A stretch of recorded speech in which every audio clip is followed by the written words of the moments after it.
to talk about the idea that if he backs someone, that all of a sudden maybe UNOP should withdraw their candidate or they should come to some agreement, blah, blah, blah, blah. That's not going to work because you do not have time for that.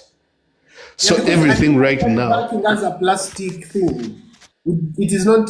If that can happen, then it's taken to be like a plastic statement. I don't know what. You think. No, any statement in politics, it is helpful. That is why people are welcoming Honorable Nsereko's statements that he made recently. It is a relief. It is a political statement that is helpful at that time where we are in today's politics. Because right now, if NUP was going to spend so much time fighting in Mpuuga, Honorable Nsereko has provided that political artillery that NUP needed. So NUP now doesn't need to fight in Mpuuga. Honorable Nsereko has already closed it off. He literally helped NUP. But Fazil, I'm trying to the impact of mentioning the word that I am backing this candidate. Does that mean that now Honorable Nsereko believes in the agenda of that candidate, or it is just a survival? No, the Nsereko said he will back a particular presidential candidate and provide his manifesto to them and the things they believe in, and ask him that if you are ready to incorporate all these things within your manifesto, you're most welcome. If you want to work with us, you're most welcome, but it's not going to be it's not like a given. I listened to him very carefully in Radio 4. He said that it's not a quid pro quo type of situation. Don't you think, Fazil? No, if you can look up his words. Don't you think that him actually going into that partnership, he should also have a certain consideration? How does EPU benefit out of that affiliation?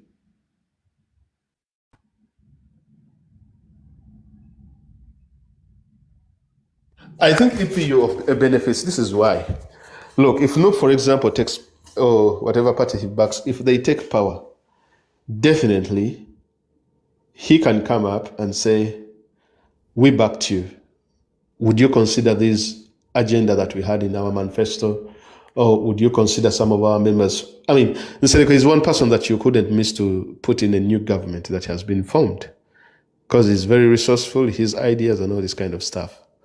So many people, I think after Amin was overthrown, so many people formed the political parties.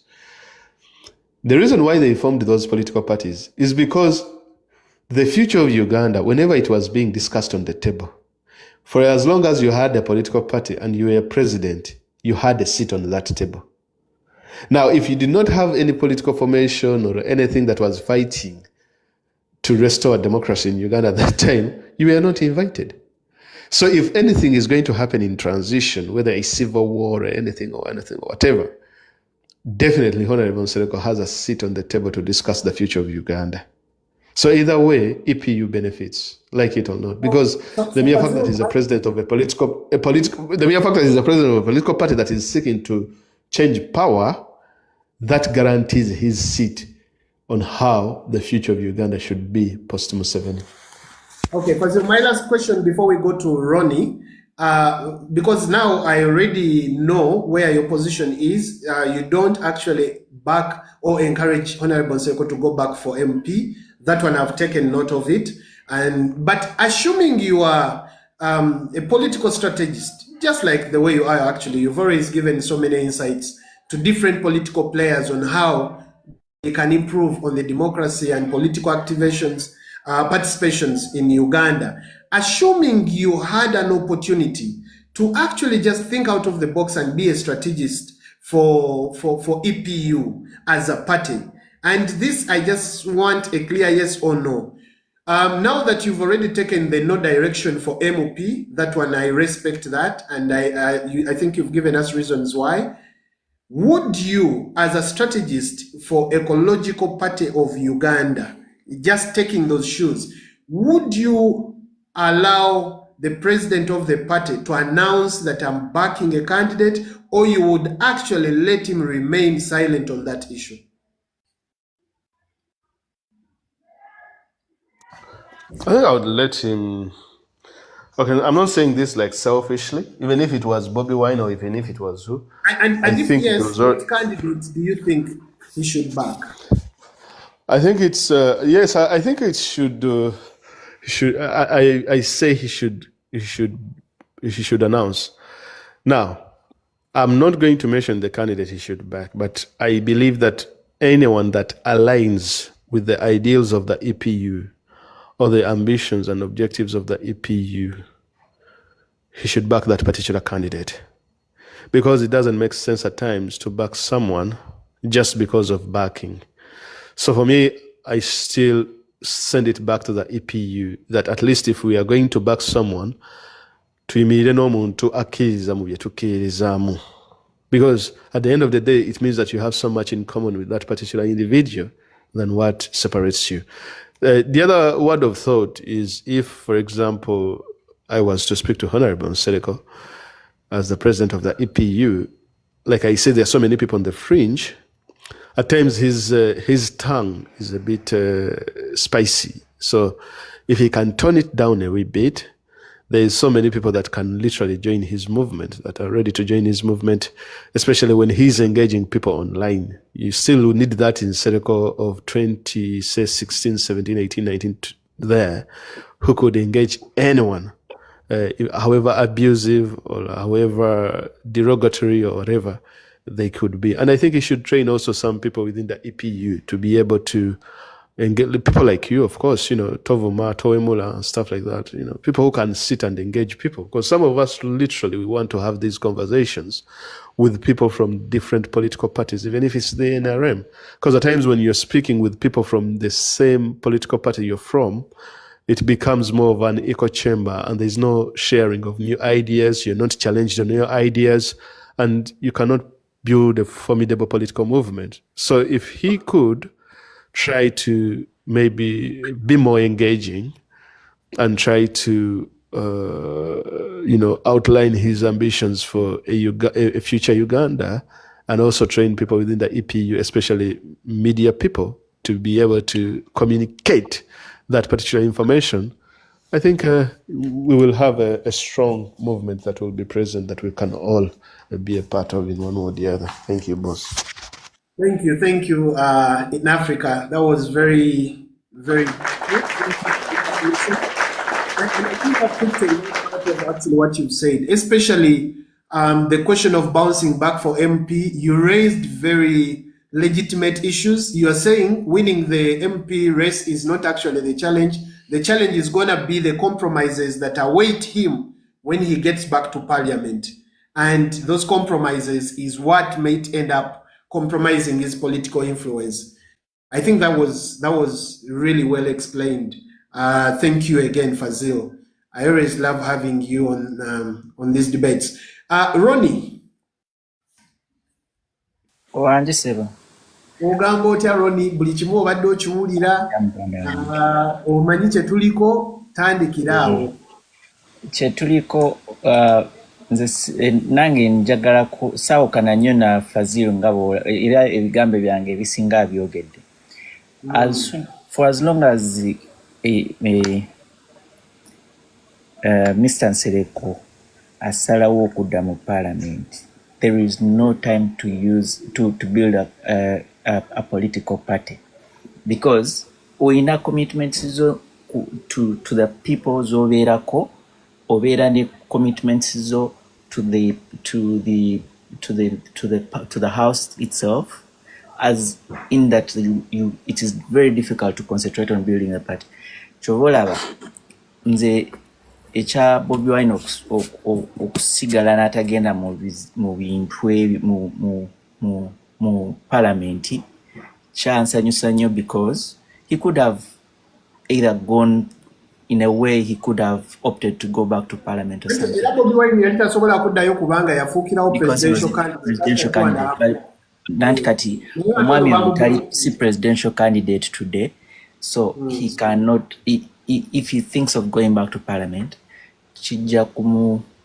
kijja kumutwalako obudde bw'okuzimba party. Kati ku ssaawa eno nange backing ekyogamba nti agende and negotiate, akole alliance and negotiating with people over with a group that can actually give him some more positions, concentrating on or take over MP abamala mu parliament, so that in the next coming elections ali ready yetegese emikono gyonna agirina buli kimu kye beetaaga kirina awanditse ekibiina kye kitambudde. It cannot be like nti waba tagenze mu parliament kigenda kumuggyako akashayini. Nedda ssebo, oyo musajja w'amaanyi, and as a Ronnie, okkiriza nti asobola okumaintaininga political shine paka 2031?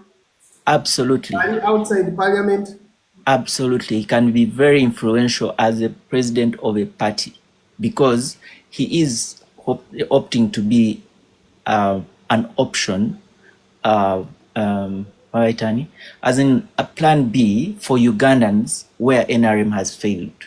Ochitegera.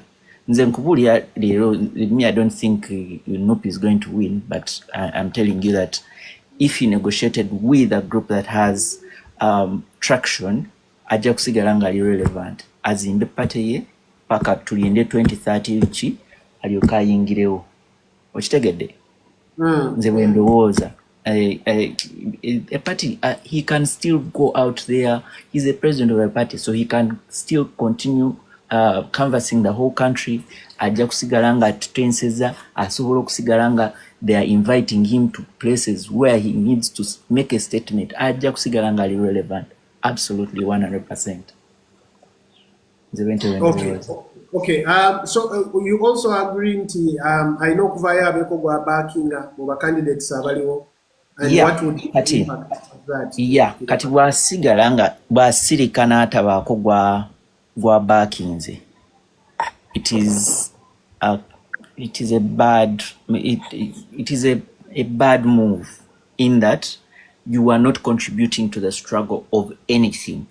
Tobakinze NRM, tobakinze NUP, tobakinze ani, kwegamba gwe osigadde oli awo wakati kati toina muntu kubana abaliwo toina gufaananya birowoozo. Okitegeera? But if he could, who knows? I mean, NUP could lift this thing one day, negamba nti tuwangudde oba tugenze mu kooti ne tuwangula ne tufuna rerun or something like that, and then oba wa negotiating bulungi nnyo n'ogamba ngenda kubackinga, but my wano wenfuniramu mujja kumpa ekifo w'ekitiibwa, muba mukutte ekintu oba mujja kukola ki, abantu bange mujja baleeta kumpi n'emmeeza n'omugaati. You know, there are lots of things you can negotiate about in an alliance, really. So I absolutely think he should back someone. Who have you seen that has been able to build a political party when they're outside the political influence circles, say like parliament? Who have you seen? I can list you a few people.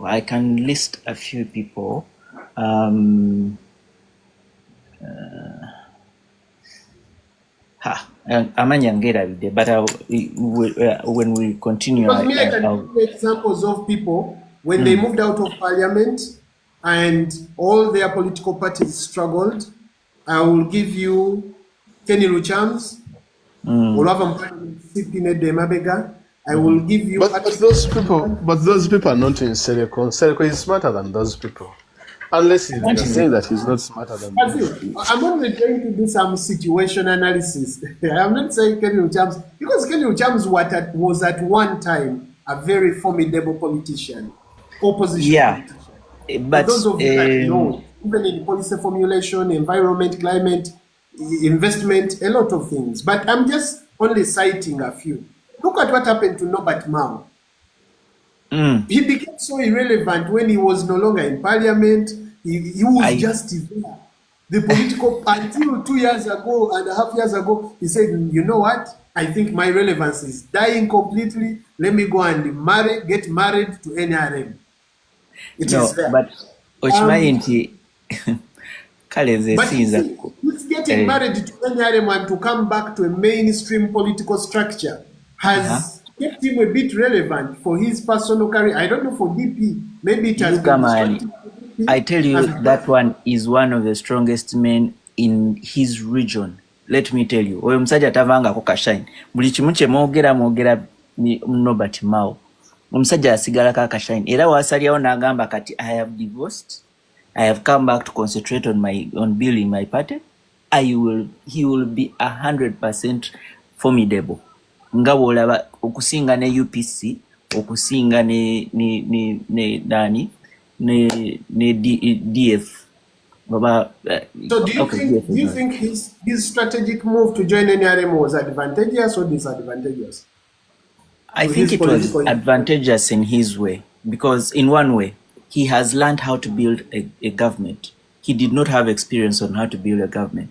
Today, womufulumya, amanyi how cabinet is constituted, amanyi how webalonda ba minister, amanyi what a minister should do, which never used to be the case, because all these people are amateurs.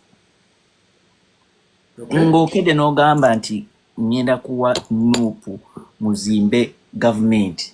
Believe me, it will take us 6 months before we have a clear cabinet. But now you've been part of an existing working cabinet. So, your experience in Zendoza, he's a better person than he was a few years ago. Okay, and my other question is this, Ronnie, do you think it is easy for someone who has never been part of government to take power and organize a new government? Yes, it's easy and not also very easy, because I can tell you about the people abali bawambye kensi ne bakola ku ne bawambe ensi and how long it has taken them. Ngatebali part of government. I can tell you how long it's taken them. They've been successful, but it takes them between 4 to 6 months to build a proper cabinet to run government. Who, like, which example do you have? Tugenda mu Congo, Congo twabalaba Congo, twalaba Chad, twalaba ewa. We saw what happened in Libya. Libya was a new cabinet, an entirely clear new cabinet. How successful was it? Genda Sierra Leone on omusajja Amitan Traore. Gende wa Traore. But Traore has been in the army structure. He was in the army structure, but being in the army structure, not in government. You're part of government. Nedda sebo. Tomanyi nawe running a government aba abantu sebo ng'oli maje. Are you sure about that? I am 100% sure. Kati kyogamba nti General Muhoozi amanye ekibeera mu cabinet. He's an CDF. Amanye ekibeera mu cabinet. Are you sure about that, Ronnie? Isn't that an assumption that is not real? Separate entities completely. Tomanya kifa mu cabinet. Okay. Yeah. So tobaliwa ng'omuntu ali mu government. I'm taking your word, because I know literally, like, it's totally different because how things run, especially for Uganda's situation. I think you're looking at a government that has independent organs. In Uganda's case, it is not. Okay, Uganda's government doesn't have independent organs. Yeah. So for our situation, I don't think it's true.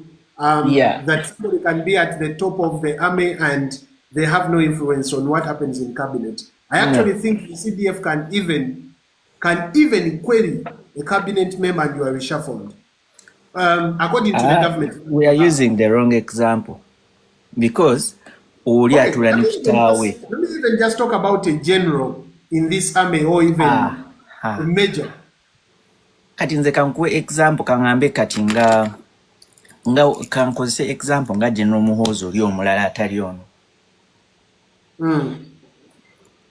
Omusuubira okubanga ekiba mu cabinet abakimanyi. If he's not briefed by omuntu tewali muntu ali mu structures up to himself, up to the top wali tewali atuula mu cabinet, tewali amanya kiki government kyesazeewo okutambuza. You believe so? Yeah, I know so. Okay. Era mulinda bulinzi minister wava mu cabinet ku Lwokusatu najja n'aba briefinga. n'abagamba kati bino bye twatenseza mu cabinet naye oba toli privesebo. So nze ngamba nti asigale ajja kusigaza akashayini ke ne waba tagenze mu parliament ajja kusigala era akole bulungi nnyo azimbe party ye so that in the next election he has a person at least every district nga ayinayo omuntu ku district obuntu bwonna election obubaawo wakatikati awo obwa LC obwaki bonna nga fieldingamu abantu by the time wetugira ku bwa president wanje bw'otunuulira ensonga eno kati eriwo gw'olowooza bw'abanga asazewo okubackinga opposition candidate who should it be in your own no, I mean, we are just giving opinions, Ronnie. Totia.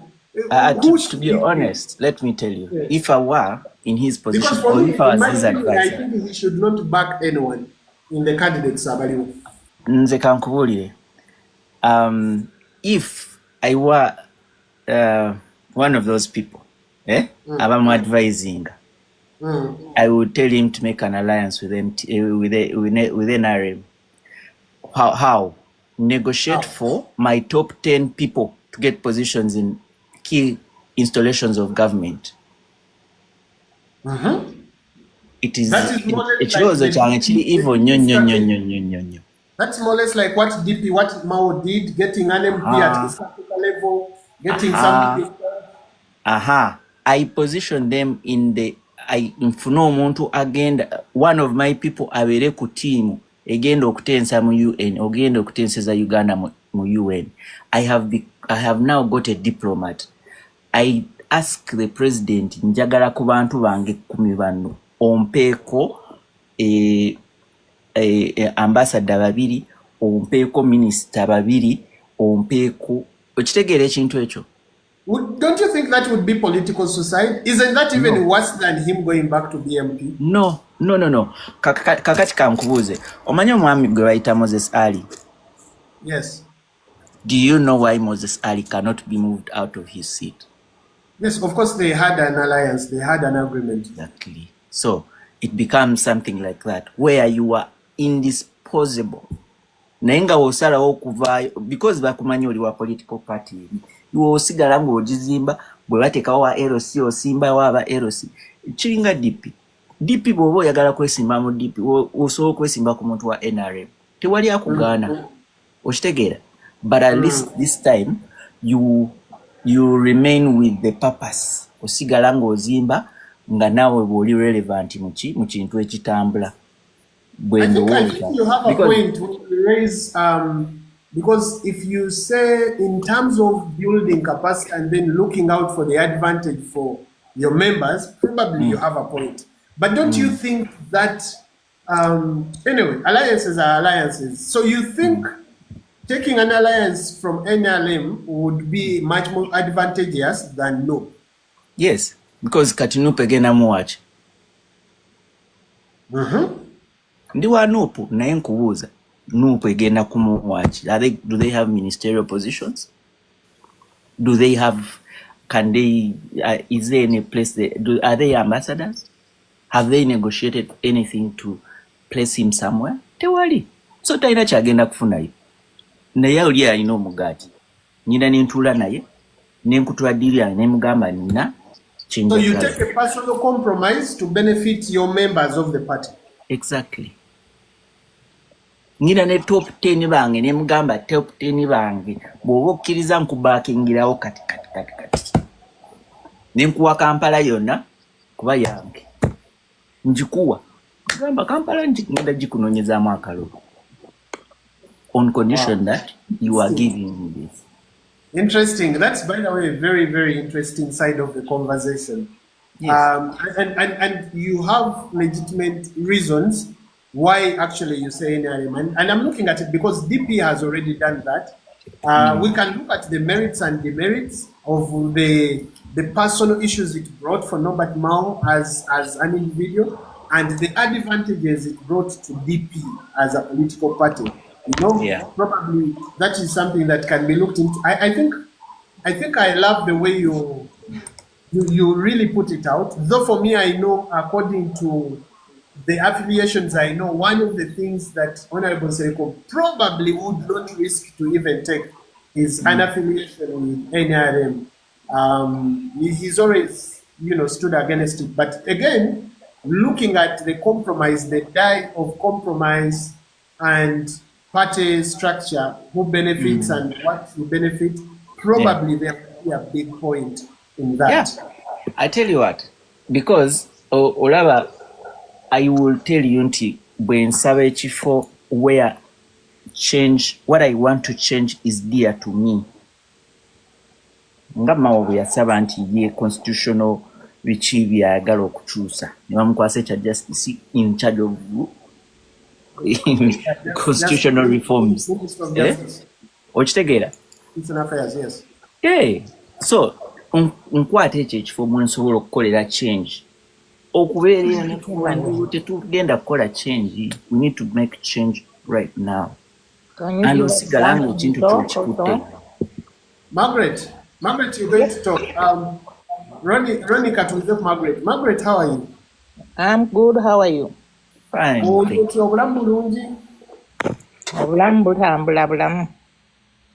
Margaret, tuli wano tudiscussing tukimanyi nti candidate wa EPU Electoral Commission yamulemesezza okwesimbawo ku bwa president. Fe abamu ku bammemba tugamba nti candidate twali badde tuddayo n'afuuka MP asobole okudda mu parliament so that staying at the center of political arena. Era ng'abamu bagamba nti nedda candidate yali badde takola ki, yali badde taddayo ku bwa MP. Okyogerako ki, Margaret? Muli ku candidate ky'omu Honorable Nsereko. Yes. Kyokudda ku bw'MP nze sinza muwagira. Ate naye yennyini kyogeddeko dda n'agamba tasobola, yasalawo. Anti yasalawo ng'amanyi nti tebajja mulemesa kwesimbawo ku bwa president. Yeah, bamulemesezza. Yalina ekigendererwa lwaki yasalawo okuleka bwa MP n'ajja ku bwa president. Era ensonga z'akyali nazo. So gwe ogamba nti yadde nga bamulemesezza okwesimbawo ku bwa president talina kuddayo mu parliament. Tajja kuddayo kubanga yakisalawo nga ye. Kati omuntu ne bw'ona omugamba ate era nze sandyagadde addeyo. Nsereko alina ebirowoozo ebirungi nnyo. Era nali nsuubira nti singa yali yeewandisizaayo omu ku bantu be twandibadde tugamba nti okukola alliance, okulaba nti tukola ki, tulwanyisa n'akyemmalira nze bwe muyita simanyi bamuyita mutya kuba mpulidde yabaddeko ng'ateesa omwami oyo. Nsinze kugamba nempulira nga mpulidde bubi nti Nsereko akola alliance ne Museveni kubanga NRM zi Museveni. Akola alliance bamuwe ebifo. Nsereko yali tanoonya bifo. Nsereko anoonya ggwanga likulaba nti likoze eki literedde. Anoonya democracy. Anoonya Uganda okutereera nga buli muntu yenna Munnayuganda yeeyagalira mu ggwanga lye era nga tuli kyenkanyi. Nsereko kyanoonya. Bw'okola alliance ne Museveni unless otherwise nga obadde ozanyira abantu ku bwongo. Tolina bw'onadda mu bantu. Mawu mumulaba, Mawu yakola alliance nti kale nga bwaga nti agenda kukyusa constitution. Yakyusizza ki kati mu constitution? Talina kyasobola kukyusa okujjako nga Museveni yasazeewo. Kulimba nti alina kyasobola okukola. Kyakola kyonna Museveni aba amaze kisalawo.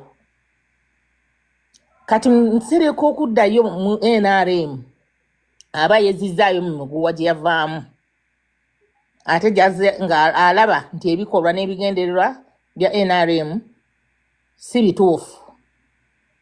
So nze simuwa amagezi nga nze kuddayo mu parliament.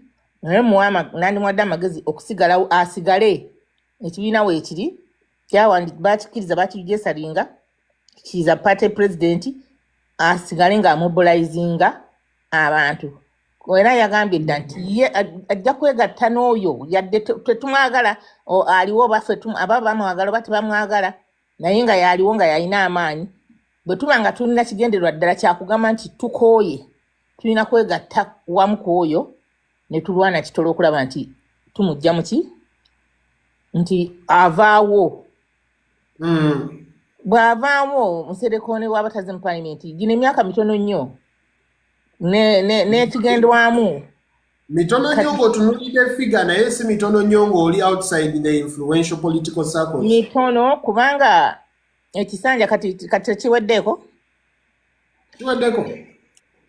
naye agenda kati jjukira nti n'aba agenze singa Museveni aba agenze talina kyagenda kukola nti agenda kukola no kisanja kyakutereeza kuba buli kimu kiri mu mess.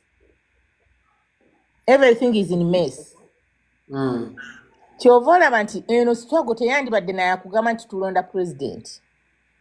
Yandibadde struggle yakugamba nti tulwana kusigukulawo ekiriwo mu kkubo. Then enseetuule batereeze ebintu abantu beronde president nga tewaliwo buno buvuyo bwonna gwe baagala. Naye the struggle should be to reform. There should be a reform agenda, you know, of sorts. Yes. Naye mnanga abantu bo buli omu alina kyayagala abantu abalala baagala bifo. Kati kyenkugambye nti ffe abamu tetulina kyakukola naye osawula n'ogamba nti kati ani ddala bw'abanga ali ku kituufu kubanga tuli awo ffe abamu ababadde tebakambe nti nze siri wa Nuupu naye simanyi oba nti kakasa ntya nti ddala omuntu oyo yadde bagamba nti abantu gwe balika kati yalina amaanyi n'abantu ddala ali ku kituufu oba naye alina abamukozesa. Ekyo kubanga era kyembadde ngenda okubuuza kati Margaret mbadde ngenda kubuuza nti singa Honorable Nsereko kubanga yayogerako statement nti ngenda kuvaayo nfune omuntu gwembakinga mu opposition gwolowooza nti ekyo kyalibadde necessary oba right now yalibadde agenda kuyamba ba MP babesimbyewo bakansala bachairman kubanoonyeza akalulu nga EPU nga talina tavuddeyo okukola announcement nti nze kati ayinza ngenda kubakinga Nuupu oba FDC oba kino. What is your take on that? Being nti Nsereko abadde alwanirira democracy ngera ayagala kulaba nti obuyinza bukyuka bw'amanga tagenze kuwagira muntu oyo abantu baga nti katuwagira ono ajja kubanga ali self-guni nti abadde yeeyagaliza yekka bibye. But there are more than 5 candidates on opposition. Don't you think there are more than 5 members. Eriyo abesimbye Omugisha Muntu, eriyo Nandala Mafari, eriyo Bobi Wine, eriyo Munyagwa no kutanani. Naye Munyagwa yewandiisizza. Waliyo babiri omulala gwe bayita Malinzi n'omwami omulala owa Mabirizi nani? Ne Robert, Robert, I forget the other name. Kati bayinza okubaawo naye nga tebalina nnyo makulu. Ate abalala bayinza okubaawo nga bateereddwawo sayidi ya NRM. Omuntu gwendaba Munyagwa ayinza okwegatta ku Alliance essaawa yonna. Ku muntu ani gwe tugamba nti okwegatta ku Alliance yani eya Mpuuga, eya Bobi Wine, Mpuuga tebalina president gwe basimbyewo.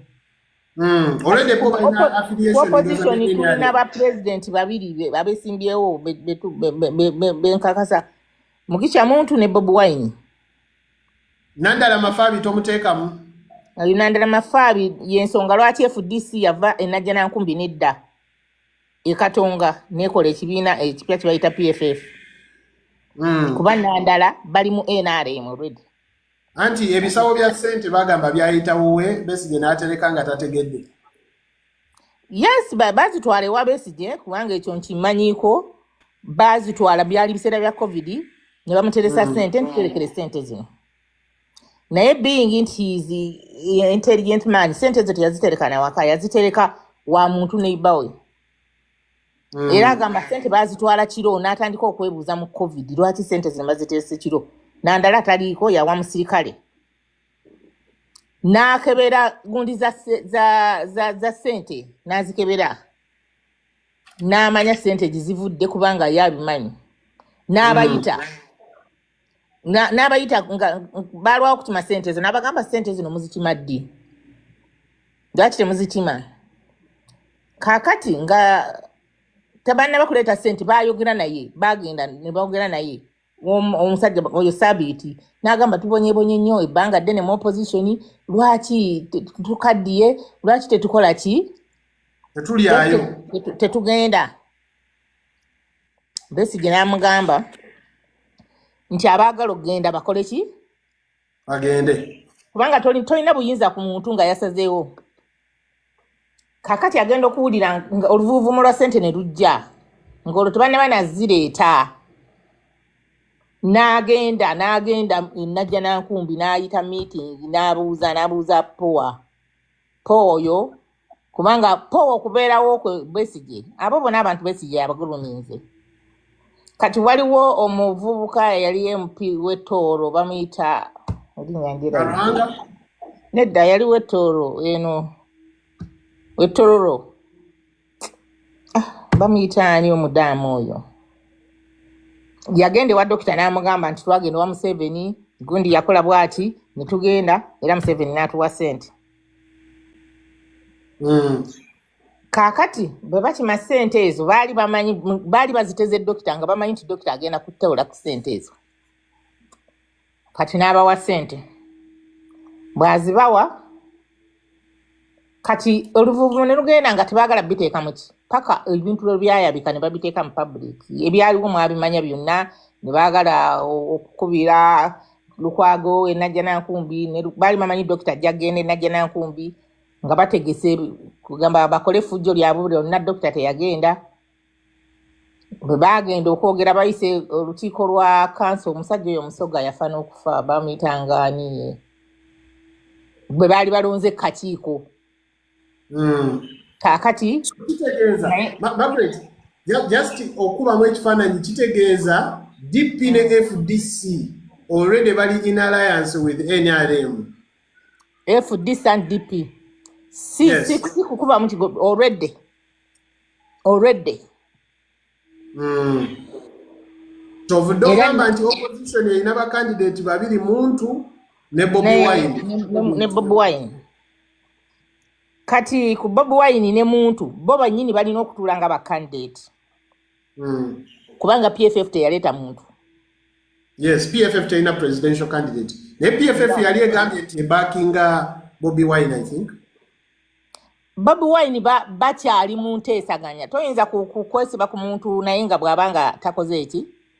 Kuva lulinga ne dokita tebannamukwata nga Bobi Wine bali mu nteesaganya za kwogera kulaba nti bakolera ki awamu. Naye Bobi Wine n'abantu bendowooza balaba nga tebakola ki. Kati Bobi Wine alina abantu abamuze bentukoga nti naye ddala Bobi Wine ali ku kituufu. Bobi Wine ono babakozesa mukozese oba ddala Bobi Wine byatugamba bituufu. Alina Lubongoya. Alina Katana. Alina Joel Ssenyonyi. Ne muganda we Nyanzi. Abo bonna bantu ba NRM. Era So nga that casts a shadow of doubt. nnyo amaloboozi agavaayo gagamba abaana be bakwata bonna abo abanuupu gundi ono Lubongoya yakikola ki. Kati ekyo bwe kiggwa Bobi Wine akubye nnyo abantu ba politician mu Buganda abalimu ensa bonna abakubye. Tekikwewuunyisa nti Sseggona tebagenda muwa kaadi ne bagiwa Matovu oba ono omuyimbi Mathias. Bw'abanga ddala ali ku kituufu Bobi Wine yandibadde taddira musajja Lukwago bapolitician betulina abakyatiisibwako n'amaaso abalimu ensa n'amuleeta n'amusimbako omuntu.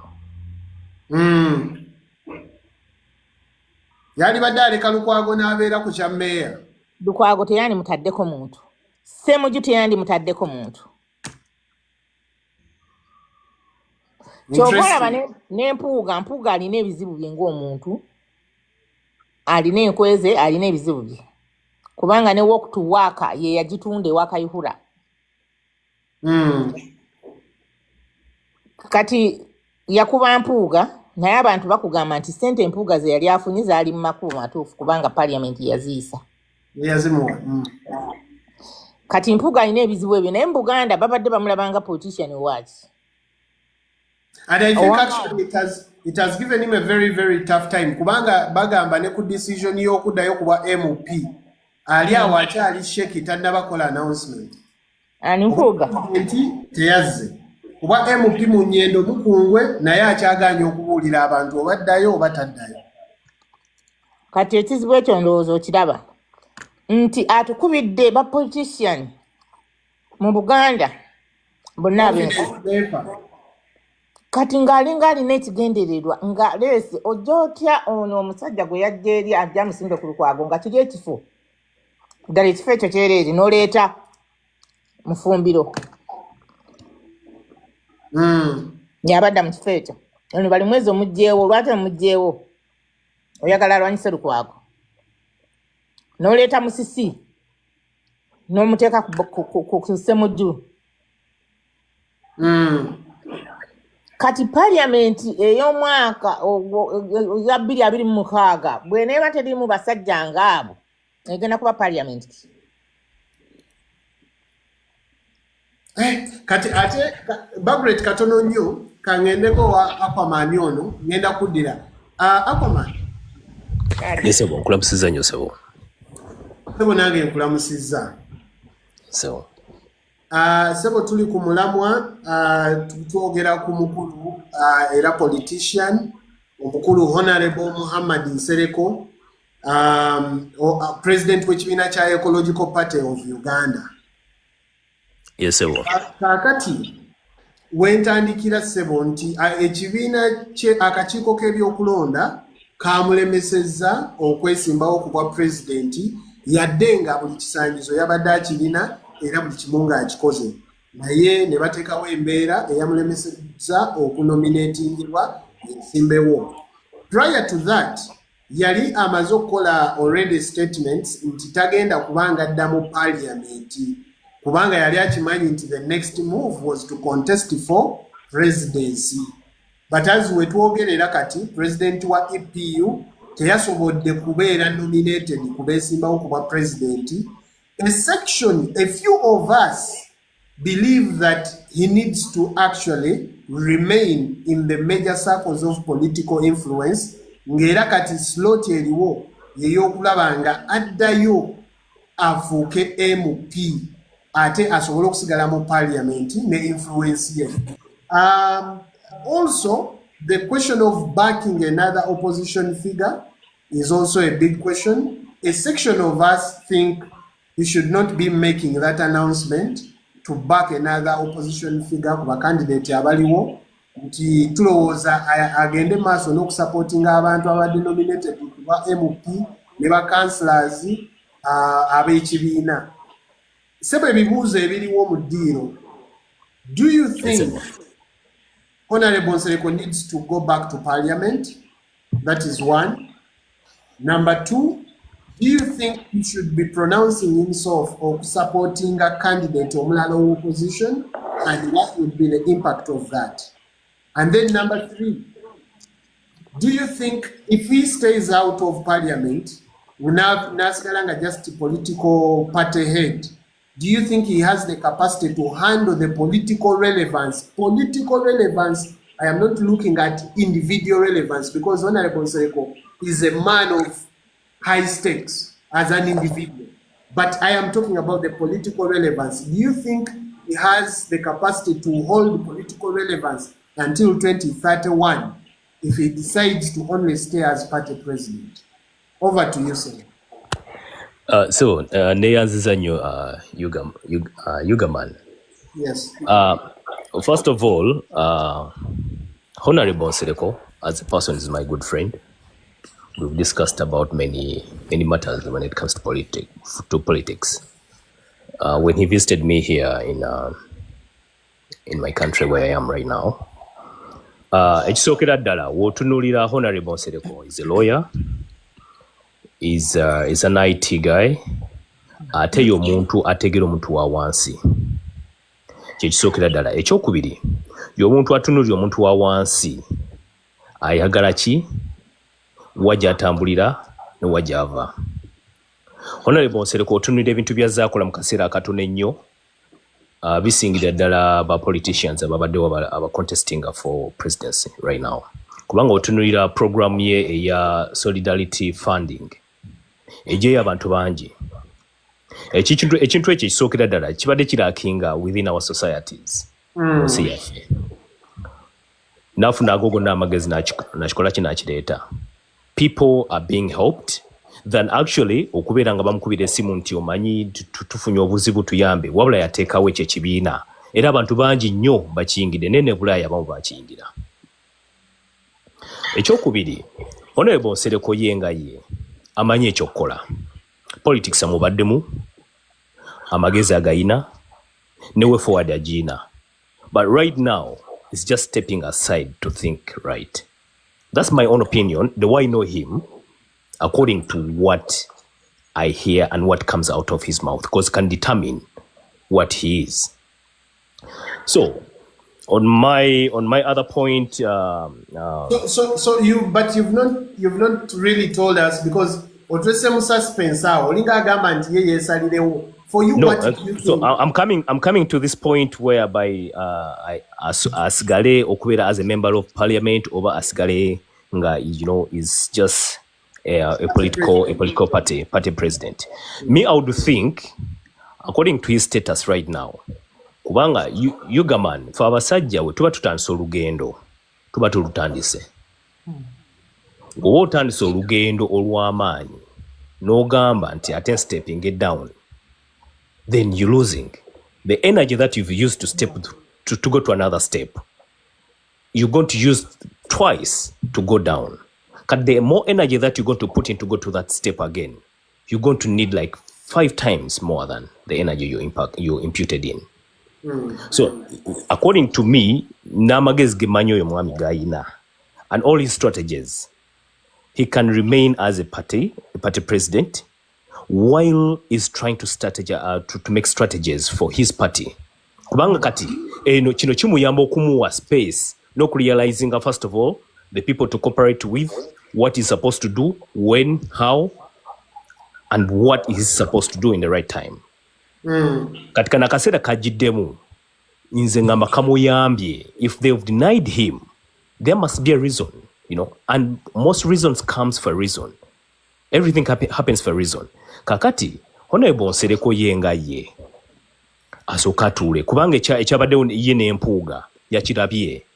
Kati ekyo kimuwa amagezi n'amanya nti kino wekiba nga kyabaddewo, now I need to sit and plan properly.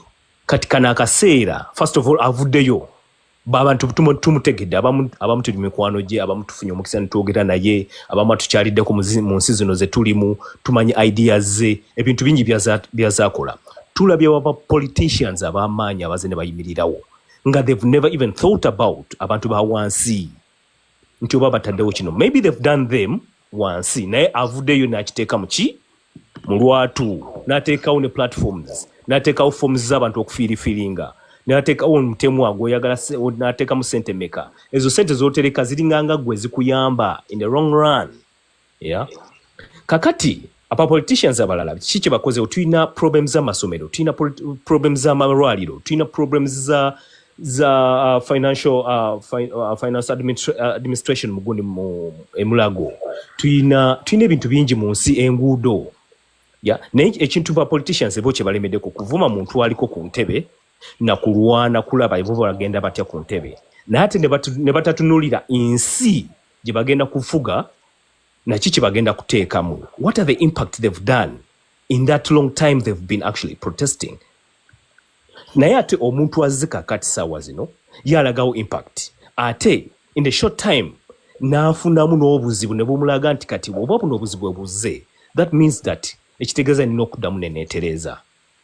Him going back to be a member of parliament, that would actually add on maybe 3% because, it has to keep his status. He has to keep speaking to the country. He has to keep speaking to his members, to his supporters. Naye, as a party president, ate, he gains more.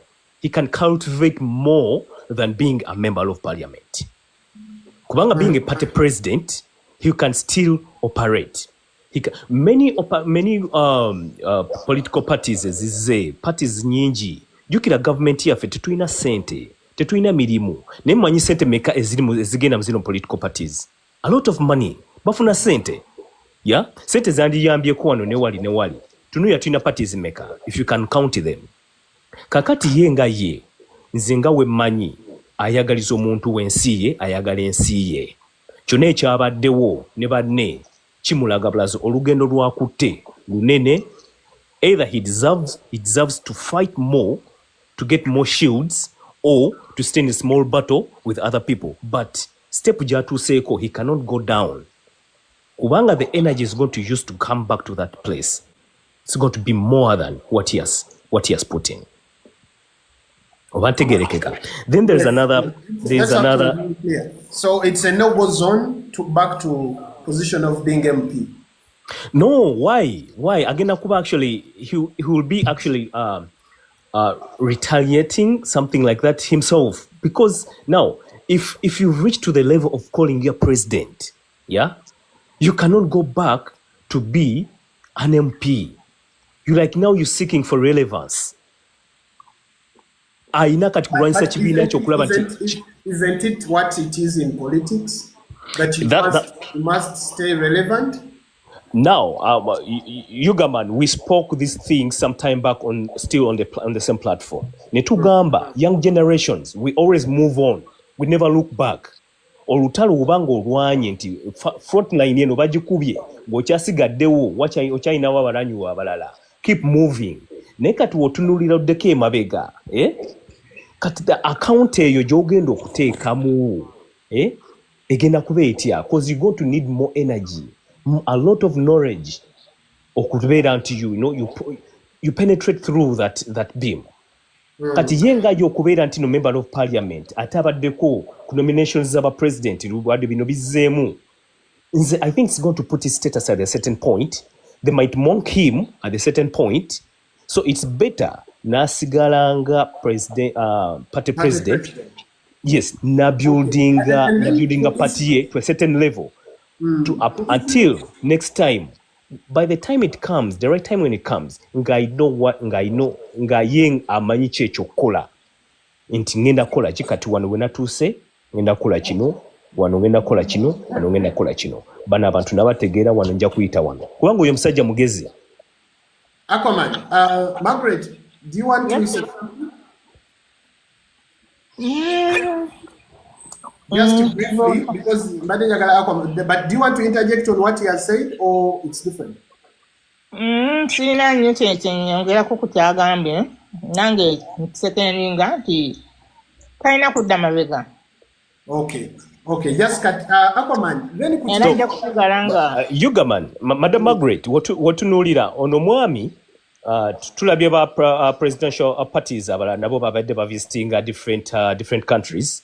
Nenga yono mwami abadde ate ajja mu nsi zino ze tulimu na meetinga individuals to hear what they think about our country kubanga abantu abali ku diaspora ensi yaffe ate tugirowooleza bulala Yugaman tugamba bana tugenda kuddayo tutya ate kati y'omuntu afunye knowledge n'agamba kati nze wemba nga nsize ku ntebe kiki ensookera ddala okukola kubanga ebirowoozo byaffe byonna bifunye abalala batira ddala okukoma weewaka. Madam Margaret, abaana bakoze ssente kuno basomye ne bagamba nzireyo waka banandaba batya bagenda kunteekawa newemba ndese business yange n'amagezi gange tebagenda kulaki tebagenda kundabawo.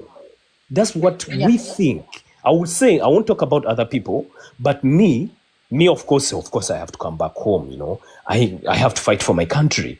Nayenga, when it comes to house at large, bo balowooza batya, you know, muntu ategenze through individuals nga abajjako information n'abajjako kati gwe idea ye etya oba osomye ebyamazzi you are a marine engineer olowooza otya ku nsi yo gana amagezi osuubira ogakomyawo ewaka. Should we prepare this and this and this? You know, now to come that motive, no love that maybe when I go home, I'm someone.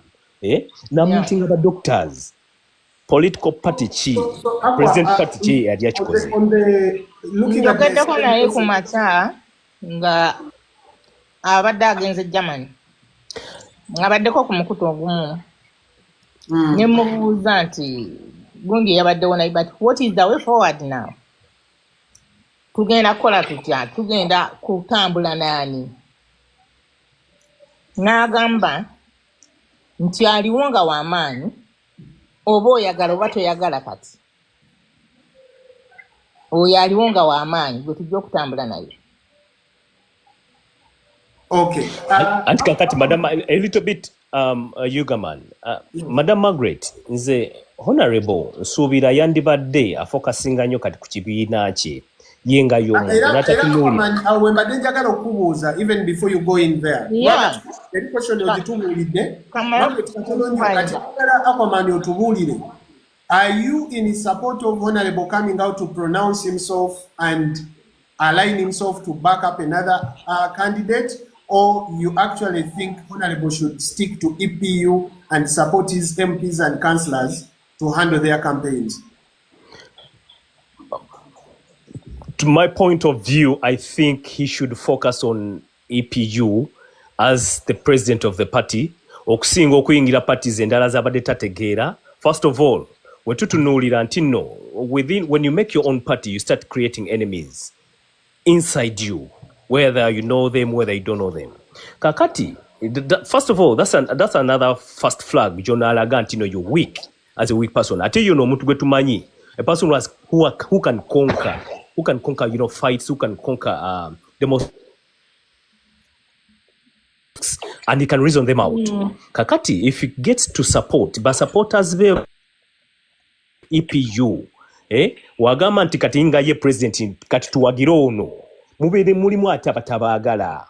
It's better to rekebali balwana olutalo lwabwe we baluggusa well and good bajja tufuga, then for rafu tulituuka EPU enabanga etuuse nti no kale yeno support gye twetaaga, then tulwane naffe yaffe. Togenda genda olwane mu lutalo lw'omuntu lw'otategedde from the beginning. Yandibadde alwenyigiramu from the start. Ne otherwise wabanga abadde alwanisa.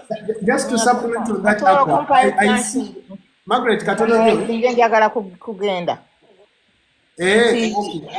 Ensonga eyo nze ate gyayogeddeko omukulu oyo oba yani sigiwagira kubanga ekibiina kya Honorable Nsereko kipya kikyetaaga abantu, kikyetaagira ddala abantu. Bwe tuba tugamba nti kyakoze bubi Nsereko okuba nti teyewandiisiza, too bad. Naye bwe tuba tugamba nti tuli mu struggle, tulina ekintu kye tulwanyisa ffenna nga tekitulwanyisa, tetwagala okugyawo mu kkubo. Kati Honorable Nsereko n'avaayo n'aba nga talina side gy'alaze. Alliance tekitegeeza nti ogenze mu party eri, no. Kuba kwegatta kuba ne Museveni bwe yali mu nsiko yasangayo ebibinja ebyenjawulo ebyali birwana, era yabyegattako. Bakayira baali mu nsiko, Bankwanga ne Kabaka n'amutima gye yali e London, ng'olutalo lumulemye, yalina kwegatta n'abantu balala okusobola okuwangula olutalo. So Honorable Nsereko okwegatta ku muntu oba kwegatta ku gurupu, naye n'agamba nti katuwagire abawagizi nti kati tuwagire ono gundi, abantu ne bagenda okulonda mu bungi. Abandi badde bateeka akalulu ku Honorable Nsereko ne bagenda ne bakateeka wali. Kubanga akalulu kati nga bo bwe bagamba nti it is a protest vote kale tukikkiriza kubanga tetulina alternative tetulina kyakukola kati akalulu kaggwe nga tewali kyebagenda kwekwasa nga bo kubanga Margaret era honorable bw'agamba nti tumulidde the best candidate aliwo mu opposition alina much support. Definitely that is no, isn't it? Yeah, that is no kubanga Mugisha muntu talina support yamanyi beba candidate babiri naye ngate Mugisha muntu alina message, a good message baba ayogera naye kati tugenda na kyanti nacha abantu ani alina abantu abangi era ddala nga bwe tuba tugenza okulonda akalulu ne tukakuba ddala nga ddala abantu ne bamalirira nti akalulu bakakubye era bakawangudde ne babulwa ne babakabba nga abantu balemeddewo nti bakakuuma bakagoberera baganidde ku makubo bavuddeyo beekunze ne enkonge tuba tugijjeewo mu kkubo then awo enkonge bwevaawo emyaka egiddako ono agenda kutula mu ntebe okulonda gundi campaign zigenda kuddamu nga honorable abantu bamulabye nti bamumanyi first of all abamanyi bangi n'enkola ye government eneebaako honorable Nsereko ebirowoozo bijja kubanga bituuka jjukira ali kati opposition party president ensonga zonna z'aba ayogera zituuka mu parliament era ziwa abo ababa bali mu parliament ne bazituusaayo kati gundi eneddako honorable Nsereko ajja kuba waggulu nnyo naye bw'atagenda kwegatta n'agamba nti kati ye asigadde yetalina gwagenda kwegatta naye ali ku kibiina kye ekyo kigenda tekwonoona n'abantu ababadde bamulika abamulowoolezaamu politics muzibu nnyo kubanga ate politics wa Uganda abantu baffe abategeera ndowooza ate bo batono kati oyinza okugamba abantu ebigambo bya Nsereko byayogera naye nga abantu tebabyeta nga bavuma na buvumi kubanga bo baagala kuwulira biri bakubya nduulu naye ebirimu amagezi tebataaga biwulira. All right. Thank you, Margaret. Aquaman, Kajumbi has a question for you. Kajumbi, unmute. Bana embala musizako. Alison. And you have a question for me? No, for question ya Mr. Aqua. Ne ate Madam Margaret Maden chamwagala uko katono so that we can conclude this. Okay.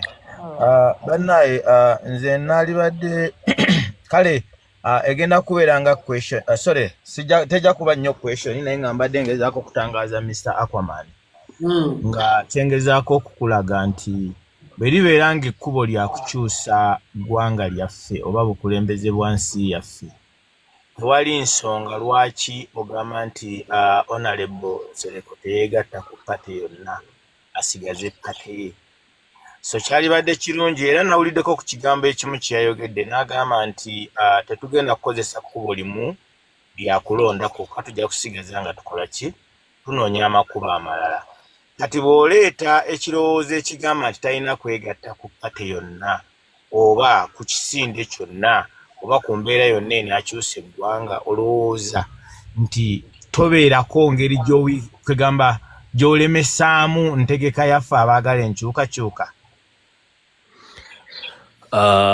Kati ekibuzo ekyo njakiddamu in such a way that kubanga abadde president yatwala ekibiina kya EPU era waba ayogedde ekigambo ba followers be kibakola.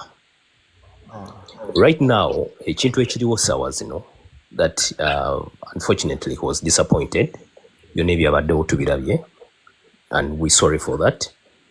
Naye ng'omuntu ye nga ye n'abagoberezi be tubadde tusibidde ku ye ekyo kimu.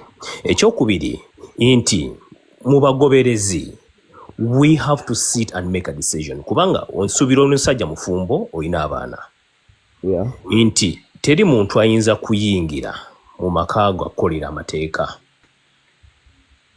ekyo tekiriyo. Ekyokubiri nti gwe ng'omuntu we tuba twagala enkyukakyuka ye kennyini yasituula n'ayogera enkyukakyuka ejja etya tulonda ani obwongo bw'omuntu bwe tutunulira biki bya submitting within the society biki bye tutunulira byakozeewo. There are many elements that we can look at the leader.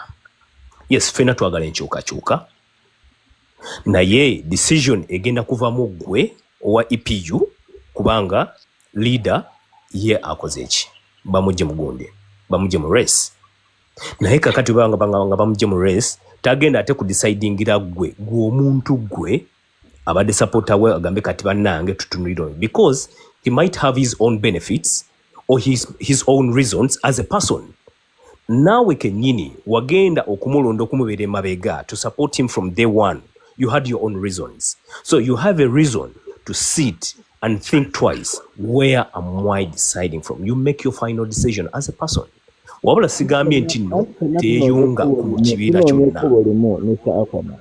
Fena tunonye kubo limu yes nzikiriza naye kigenda kuva mu gwe. First of all wetumana amala galonda kubanga twagala nkyuka kinabeera kitya tetugenda kumala galonda tugenda kulonda kuva ku mutima gwo naki kyolowoleza oyo omuntu biki byosubira okukolera wabula tetugenda kulonda because twagala ono abaddeko aveeko wabula twagala tuteekeko omuntu agenda okuleeta kye bayita development, taking care of all the facilities, government facilities, job creations, employment, empowerment in youth, and sensitization. Ezo elements z'omuntu zimulabamu woba zimulabamu yes go ahead do it negwe ng'omuntu you have your own reasons by'omulabamu kubanga fena we think differently, we perceive things differently, and also we make decisions differently. So togenda kuvaayo gavumenti zengobedde kigambo kyani kya president kyayogedde ng'ate oli muntu mukulu oyina amaka osobola okutuula ne weerowooleza. Me I would think that's not right. Fenga bannayuganda oba nga tusomyeko ng'osomyeko ne lecturer asobola okuleeta ekintu mu kibiina n'okola research n'ogamba naye kino kifu. No, I won't answer this like this. I think that's the way to go to develop our country and to bring it back or to put it to another level. Sikumala gagamba nti no ono yaliwo gutuba no sikumala galonda tulonda omuntu alina obusobozi tulonda omuntu naawe kenyini agonde kuwa emirembe tulonda omuntu agenda okuleadinga next generation in the right way with a purpose wabula not because inti no twagala kulonda yugama njagala nsoke. Let me first explain this. I'm not a politician. I would like to explain this thing the way I see it.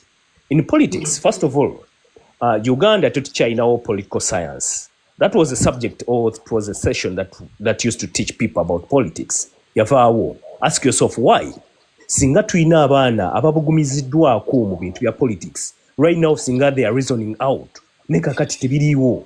And we know our weaknesses as we Ugandans. We don't do much research. Few do that, but at house, most of them, they don't do this research to get into politics science. And what is politics science? You know, what are the merits and demerits behind it? If you even to before we elect someone, tujavayo oli omuntu gwe batadde wayina obagobereza abangi. Do you know things behind him? Do you know how he made it? Yes or no? But in politics, omuntu abeera nzi, this is how I see right now ekiri ewaka. Ntino, omuntu alina kati abagobereza abangi. Waliwo questions eziriwo nti no, lwaki kino kiriwo ekiti? Kubanga mu politics, ono aliwo ajagamba, wembanga sina muntu w'amaanyi agenda kunshekinga. Baja kulowooza nki nyinza okubba akalulu oba nina kyenkozeewo. So you have to create an obstacle that can actually show people that there is someone who can really fight the other. But you never know, because all politicians, they communicate. With this we know. One or two all right wing and left wing. These people, they sit and they agree. Tino kakati go twala wano zingona twala wano. If this pass through, then we go with this. Banobo naba to communicate. We don't know Banobo naba politicians, whoever he is, Tino they communicate with the top leader. Owulira. Wabula tugwawo bugwendo tugamba yono wabula tukose our common sense to know what is the agenda behind politics ayimiridde atya, because it's a game. Oyinza kuvaayo agambe nti nno nze nnwanira kino lwaki tuvuma buvumi, lwaki tetwogera ku bintu bitwala eggwanga, amalwaliro, lwaki tuvaayo ne tutandika kuvuma buvumi ku platforms zetuliko, woba ng'ozze okwanawunsinga you standing in front of many people and you start abusing your fellow politician. That doesn't work out. It doesn't show even that you're a leader. Kati the young generation wetandika okulaba nti n'omwana omuto n'abeera muli ng'agenda kubeera leader. Ajja gamba yeno policy gye bayisaamu nti osooka vuma oli. Muhammad Nsereko abadde tavumangako wabula he has been reasoning out. Naye tutunira aba politicians abalala bali ku top. Bajja bavuma kulinnyirako ate kwali ku top. And that's not the reason why they should, they should study. Also the question I wanted to ask, apart from just saying, because there are two things to be looked at. The injustice that was done to the candidate of Muhammad Nsereko as an aspirant for presidency, doesn't that put EC, the Electoral Commission, in a question of how just they will handle this process? And does his backing of another candidate mean it will deliver results after he has tested the injustice at the EC? That's also another question to look at, because what is there to gain and what is there to lose by him pronouncing himself to back another candidate simply because it's the candidate thought to have, maybe a bit of support or massive support within the opposition? No, I think it's a right of our priorities. He can prioritize whatever that he wants, as a human being. But as a president party, or whatever that happened, there is a question mark. Why? First of all, we look at the nominees. How many are they? Yeah. So if it is a large number, of course, there are things they look at in the bagambo no neda or no yes or no. They have their reasons. I won't enter into that. Naye Electoral Commission wabanga yafude nekolecho. I think he shouldn't look at that. The only thing that he should focus on now, what is the way forward? Yenga ye wabaya government is going to support other bigger members. Then that's his thinking. Yeah. Nabagobedizi babana roles at the same way. They're going to do that. Abalala bana babagamba nedda, maybe I have to sit and think, chibanga chiganye, then may I have to think and know where to go. Nenga Electoral Commission yonga it has its own rules and regulations. I think yonga jibi yogoberera. And there's a reason why Rachivendoza bamujemo. So we all don't know. Nenga webaira won't know, it's a minor reason, he has to follow up. Why? Obanga wabe don't abantu bebe yali supporting zebe yali backing his own, nga he's relying on yandibade yebuza lwaki ate kino tekikoze ekitinga ate I relied on you. He should also ask himself, because the Electoral Commission, or you submitting, they look at your credentials. If they see that they are not, appropriate, of course, definitely they are going to put you out, But now, what is the way forward? The way forward, if he thinks that is going to support, or Gwayagala, again umteka kugundi, could change, then let him do that. They have to think twice.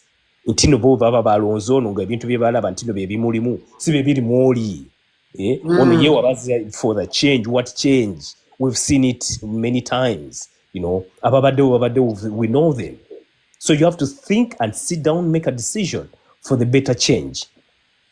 Okay, Aqua, I have the last agambye nti ayagala simanyi babadde ambuuza kibuuzo kuba okay.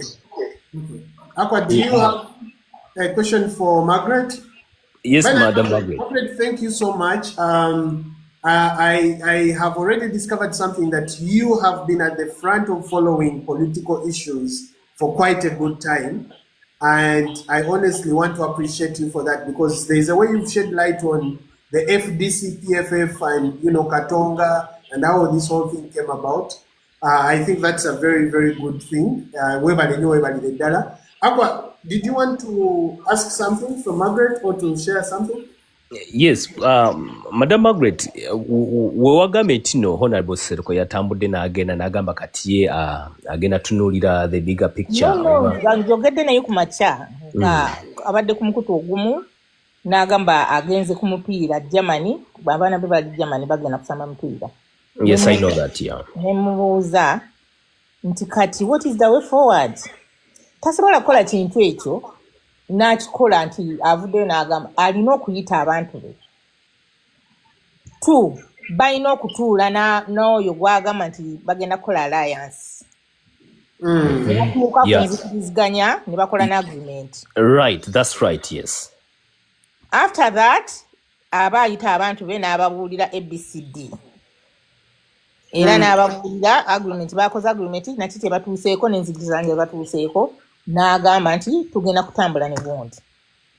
Kituufu kyekyo kyennyini kye mbadde ngenda okubuuza. Naye nga bwera bwe mubuuzizza ne mugamba kubanga nze siri muntu wa Bobi Wine.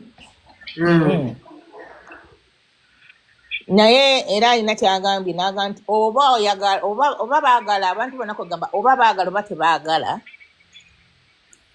omuntu aliwo alina abantu kwegamba abamutambulyako abangi kubanga akalulu bantu people maanyi g'abantu baba tebakuwagira tosobola kuga nti ogenze mu kalulu nti onookawangula. Kati gwe tulina okutuula naye okukkiriziganya naye unless otherwise ng'agaanye.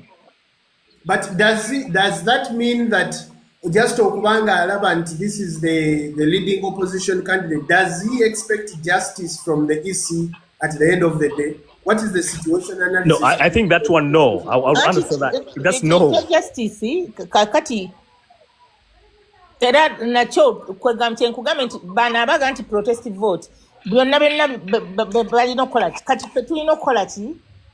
Okulaba nti tulwana okusinga banaga nti bannayuganda bonna bakola ki? Bafaanana kubanga ffe abamu tuli bakoowu nnyo kankubuulire, tuli bakoowu twagala change. Yes, because statistically, there are more than 8 million voters who have given up voting since 2001, and they have not participated. In fact, one of the missions of EPU was our message was going out to everybody that had lost hope in the process to come back and be able to vote. Which message I don't think NUP is actually concentrating on. Yeah, NUP era tekirina kati mugambe n'omugamba bwe mbadde njogera ne muga nti kati in case ng'abantu omuntu oyo bagenze nekola naye alliance munamuwa lecture kwegana asobola okuba nti alina message bw'aba ayimiridde mu bantu gyawa ensi gyawa abantu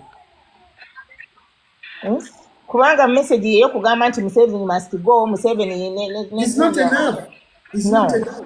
That is not a message. Nti oli kasooka aveewo naffe tulyoke tumanye tubabulire ebirala bye tunaakola. That's not enough. Anti Uganda ne bibye mbadde njogerako ki ekigenda okukolebwa eggwanga ogenda ditambuza otya?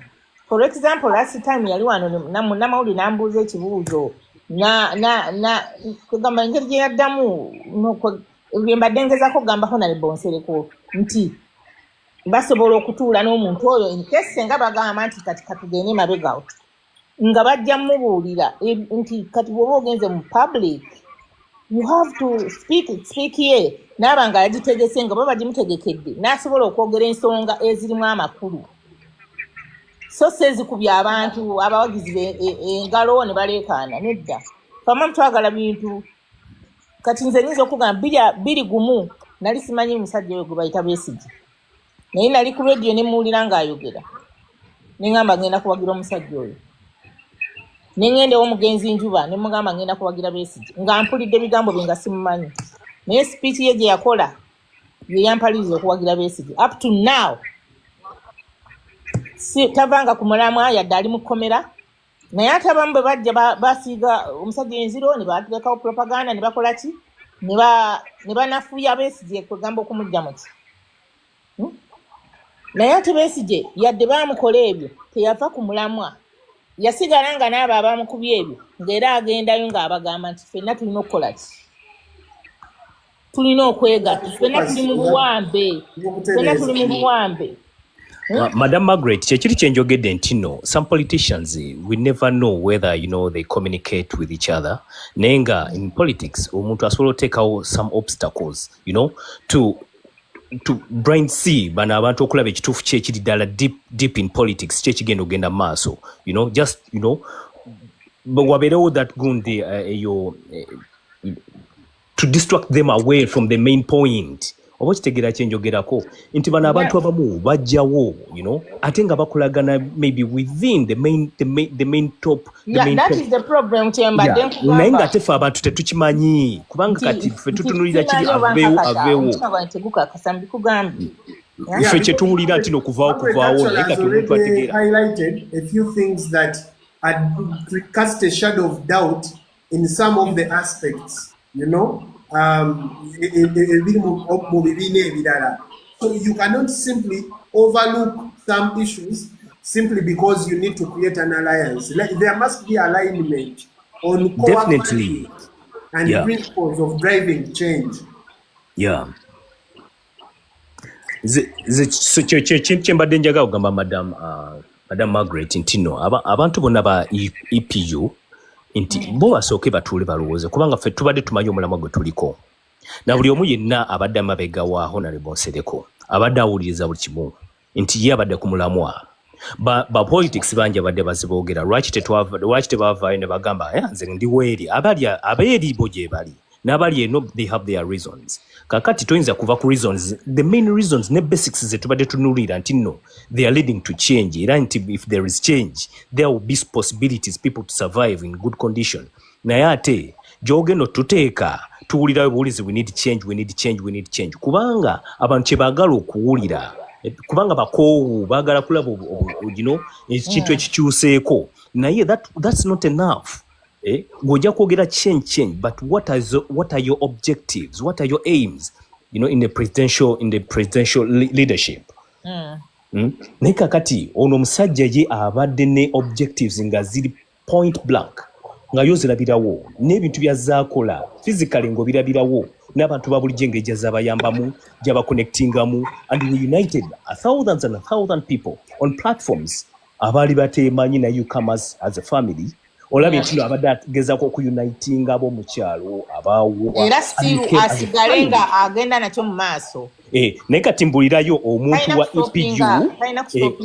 omuntu wa EPU abadde focused kunoonya ssente nakubeera ku mulamwa omuntu wa NUP anoonya violence wewali tugenda kuleekana tugenda we need change kati owa EPU bagenda mukwata ddi ali focused okunoonya credentials ezigenda omuteeka ku gundi ku platform anoonye ebyo ebimwetagisa okubeera mu group n'oli agenda okuleekana obulwekanyi nti no we need change agende ku gundi bamusibe ayina family abaana tebalina kyakulya tewali na ddwaliro eriri private nti ligenda muyamba oba nti presidential candidate we agenda muddukirira igwe bajja kukwata ajja kufa naye otunira EPU bajja kukwata all members are going to come out because you have your account live ntino kati gwe ofunye omusango wetaaga sente meka sente zo zijja kubeerawo. I think the statement actually should be that there is a uniting factor beyond the political rhetoric that builds the community. That is one of also the core messages ya EPU. My money. No. Those are the objectives that we're looking at. Kati ekizibu kye tulina ekizibu nti kibi nnyo nti Honorable Nsereko teyeewandiisizza kubanga osanga bwe yandyewandiisizza yandibadde akola alliance n'abantu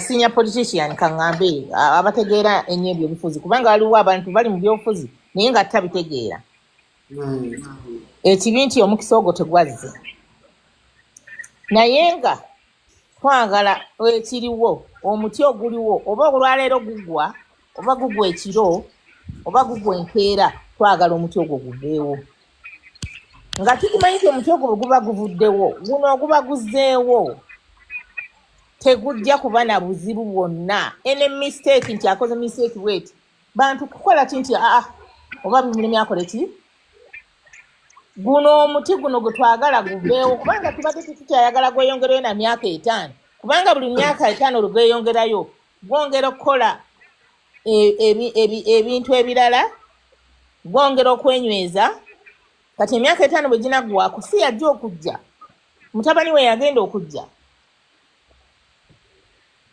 kati lwaki tuwa chance mutabani we oyo okujja lwaki tetukitangira wano emyaka 5 bwe giggwako Nsereko nga yajja nga si mutabani we kujja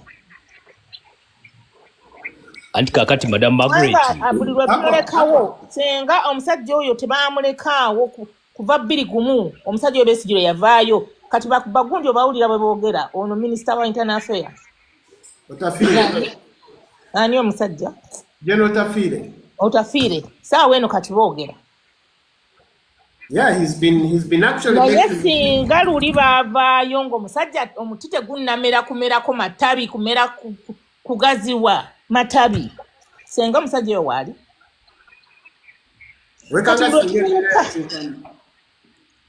kati emyaka 5 ekisanja kyeyagambye mbu bamwongereyo emyaka 5 takomawo alina byayagala okutuukiriza byatannaba kutuukiriza naye si byakuyamba mu bane kambabuze katono nnyo hello yes Roshima mbadde njagala fiiki ono ayogere then I bring you on just babuza kwa madam to wali quiet a little bit just to say hello nze mu background yeah love you all Aquaman and Margaret thank you kale fiiki mama yes mugamba mutya baganda bange tuli bulungi fiiki oli otya Uga kati onansonyiwazeeko late naye mbaddeko wano wedda nsirise naye nga ngezaako okugoberera powerpoints ezimu zenfunyeeko wano powerpoint ani Aquaman gyagambye nti simanyi nupu bali violent biki naye si kituufu because Bitcoin avuddeyo nga preaching against violence bulijjo mumadde nga mukiwulira if those guys were violent baba basobola okukola buli kimu ekisobola okuteekawo violence naye tebakikola basirika ne babyewala then ekyokubiri mukyala Margaret ayogedde ku alliance wano mu Uganda tugyagala nnyo ebibiina by'obufuzi naddala mu opposition naye tekisoboka olw'ensonga nti tewali ssente ebibiina byonga ebibiina tebirina ssente ssente zibagala okufuna bagala zijja mu iPod ate ssente Museveni yaziwaayo bonawona ojjukira mawo engeri kyeyayogeramu anagamba aliwo ebibiina 8 simanya bino bikola bino biri kwegamba yalagirawo alliance nti eri ate eri wanje nti yakola kategori 2 ebiwagira NRM ebiri wamu ne NRM n'ebiri kati yalagira mbu waliwo alliance eriwo yo nga yakusigaza buyinza kwekumira mu buyinza like abo bokka abafuna mu system eno eriwo egenda mu maaso so kati bano abaala beyayogerako bo bakulaga nti nno baliwo balwanira kyenyi bagala nkyukakyuka so kati webanga twagala alliance wano mu Uganda ebibiina birina okuba nga buli omu ateeka ideology ku mmeeza mwami Nsereko n'ateekako Munyagwa n'ateekako DF n'ateekako ebibiina byonna ne bijja nga biteekako ne batuula mumanyi otyo ne bagamba mumanyi kino kye tuba tuteeka mu maaso twewagire ffenna otherwise obanga wakyaliwo embeera nti nno ono alya sayidi eno alya ne sayidi eno ozabira honorable Nsereko bye yayogera luli malegako abyadda ajja ayogerawo ng'agamba bamulyamu olukwe biki ABCD kati awo wonna ati Ugamani yo sayini ekulaga nti alliance tesoboka wano bina byobufuzi mu Uganda wabuli omu ali after kufunamu kulaba ngenda kubeerawo ntya munyemuki kuba because kati webyatuuka ebina byobufuzi mu naddala by'opposition bana babikulembera buli omu baleka bagala entitlement eya president nze president w'ekibiina gundi nze president w'ekibiina gundi kubola buli opposition yafuna obutakkaanya ne banna opposition ng'ateekawo ekibiina ekinga naye afuuka president w'ekibiina okulonda okuddako nga naye ayagala kubeera ku ballot kati njagala ombwire Ugamani alliance tunaagifuna tutya wano mu Uganda alliance tekolebwa kibiina. Ekibiina bantu be bakiteekawo. Era abantu be balina okukola alliance, be balina okusalawo alliance eyo ekolebwa etya oba ekolebwa etya. Alliance kuba kutegeeragana ne mutuuka ku nzikiriziganya nti kaakati wano oba NUP waliwo omuntu waffe w'amaanyi, NUP teteekawo muntu. Oba wali PPF etaddewo omuntu n'egamba nti wano omuntu waffe gwe tutaddewo owa NUP nga w'amaanyi okusinga owaaki. Ebyo byali bibaddewo, twali tubirabe ku Dokita Kivumbi yeesimbawo Butambala, waliwo eyali yeesimbawo FDC ng'amaze n'okubisa ebipande. Ne bamugyamu. Dokita yagamba na gundi oyo Munyagwa nti genda ku Toto ng'akyalina Toto ensambya. N'amutuma n'aleeta ssente z'ebipande ne bazisasula omusajja oyo. Naye nga Dokita jjukira nti gundi oyo Kivumbi yali wa DP. Nga Dokita si wa DP. So alliance esobola okubeerawo ku bantu singa baba bakoze omukulembeze wammwe singa aba takaloba nakuba nti amaloboozi kubanga amaloboozi fe agamu agava mu NUP kubanga bagamba dde okugenda ku alliance nga ne Dokita tannaba kusibwa. Dokita n'agenda ne ku kitebebwa nga byonna bye banoonya alliance kukolera wamu. Ebiseera ebyo nga Bobi Wine amaze n'okugamba nti tagenda kwesimbawo n'obutambi gye buli bufuluma. Kati oluvannyuma ate yajja mulundi gumu ndowooza banga amaze nakola kati naye tuyinza okugamba nti yali mu bantu olukwe kubanga yatuula ne banne nakkiriza nti tagenda kwesimbawo ku kifo kyaki kyaba pulezidenti nga banoonya kukola kulaba nti Museveni bamusiguukula batya, banoonye plan esiguukula Museveni. Kati bwe yajja ne yeerangirira abantu ne basalawo ne bakola ki? Kakati mu kwerangirira bazze batuula.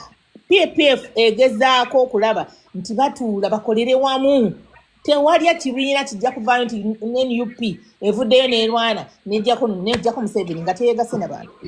Era Museveni olaba nti agezaako nnyo okuteekawo embeera ey'okulaba nti abantu tebakwatagana. Kubanga ye akimanyi Museveni yava mu nsiko mu kulwana yagenda n'abantu 27. Yasangayo ebibiina by'abakayiira byonna nga abasajja abo gye bali. N'asalawo n'ayogera ne bakayiira bulungi nnyo okwegatta nabo okulwana olutalo okuluggusa. Museveni yali tasobola kulwana olutalo yekka. So NUP bw'eba egamba nti yejja kulwana nga NUP ng'ekibiina nti kijeko Museveni. Abo baba batulimba tetuva twebuuza olumu nti bakoleraani. Bali ne Lubongoya mutabani wa Museveni.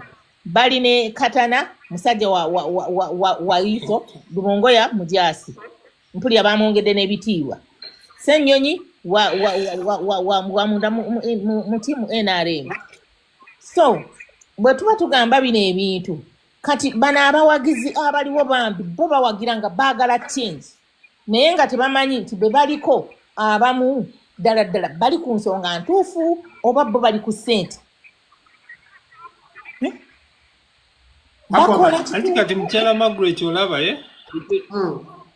ekyo ekintu mukyala Margaret okiraba ekyoyogerako of recent bali bagezaako okuteekawo engeri ya alliance naddala wano mu Buganda nga NUP like egenda kuleeta bakandidate baayo.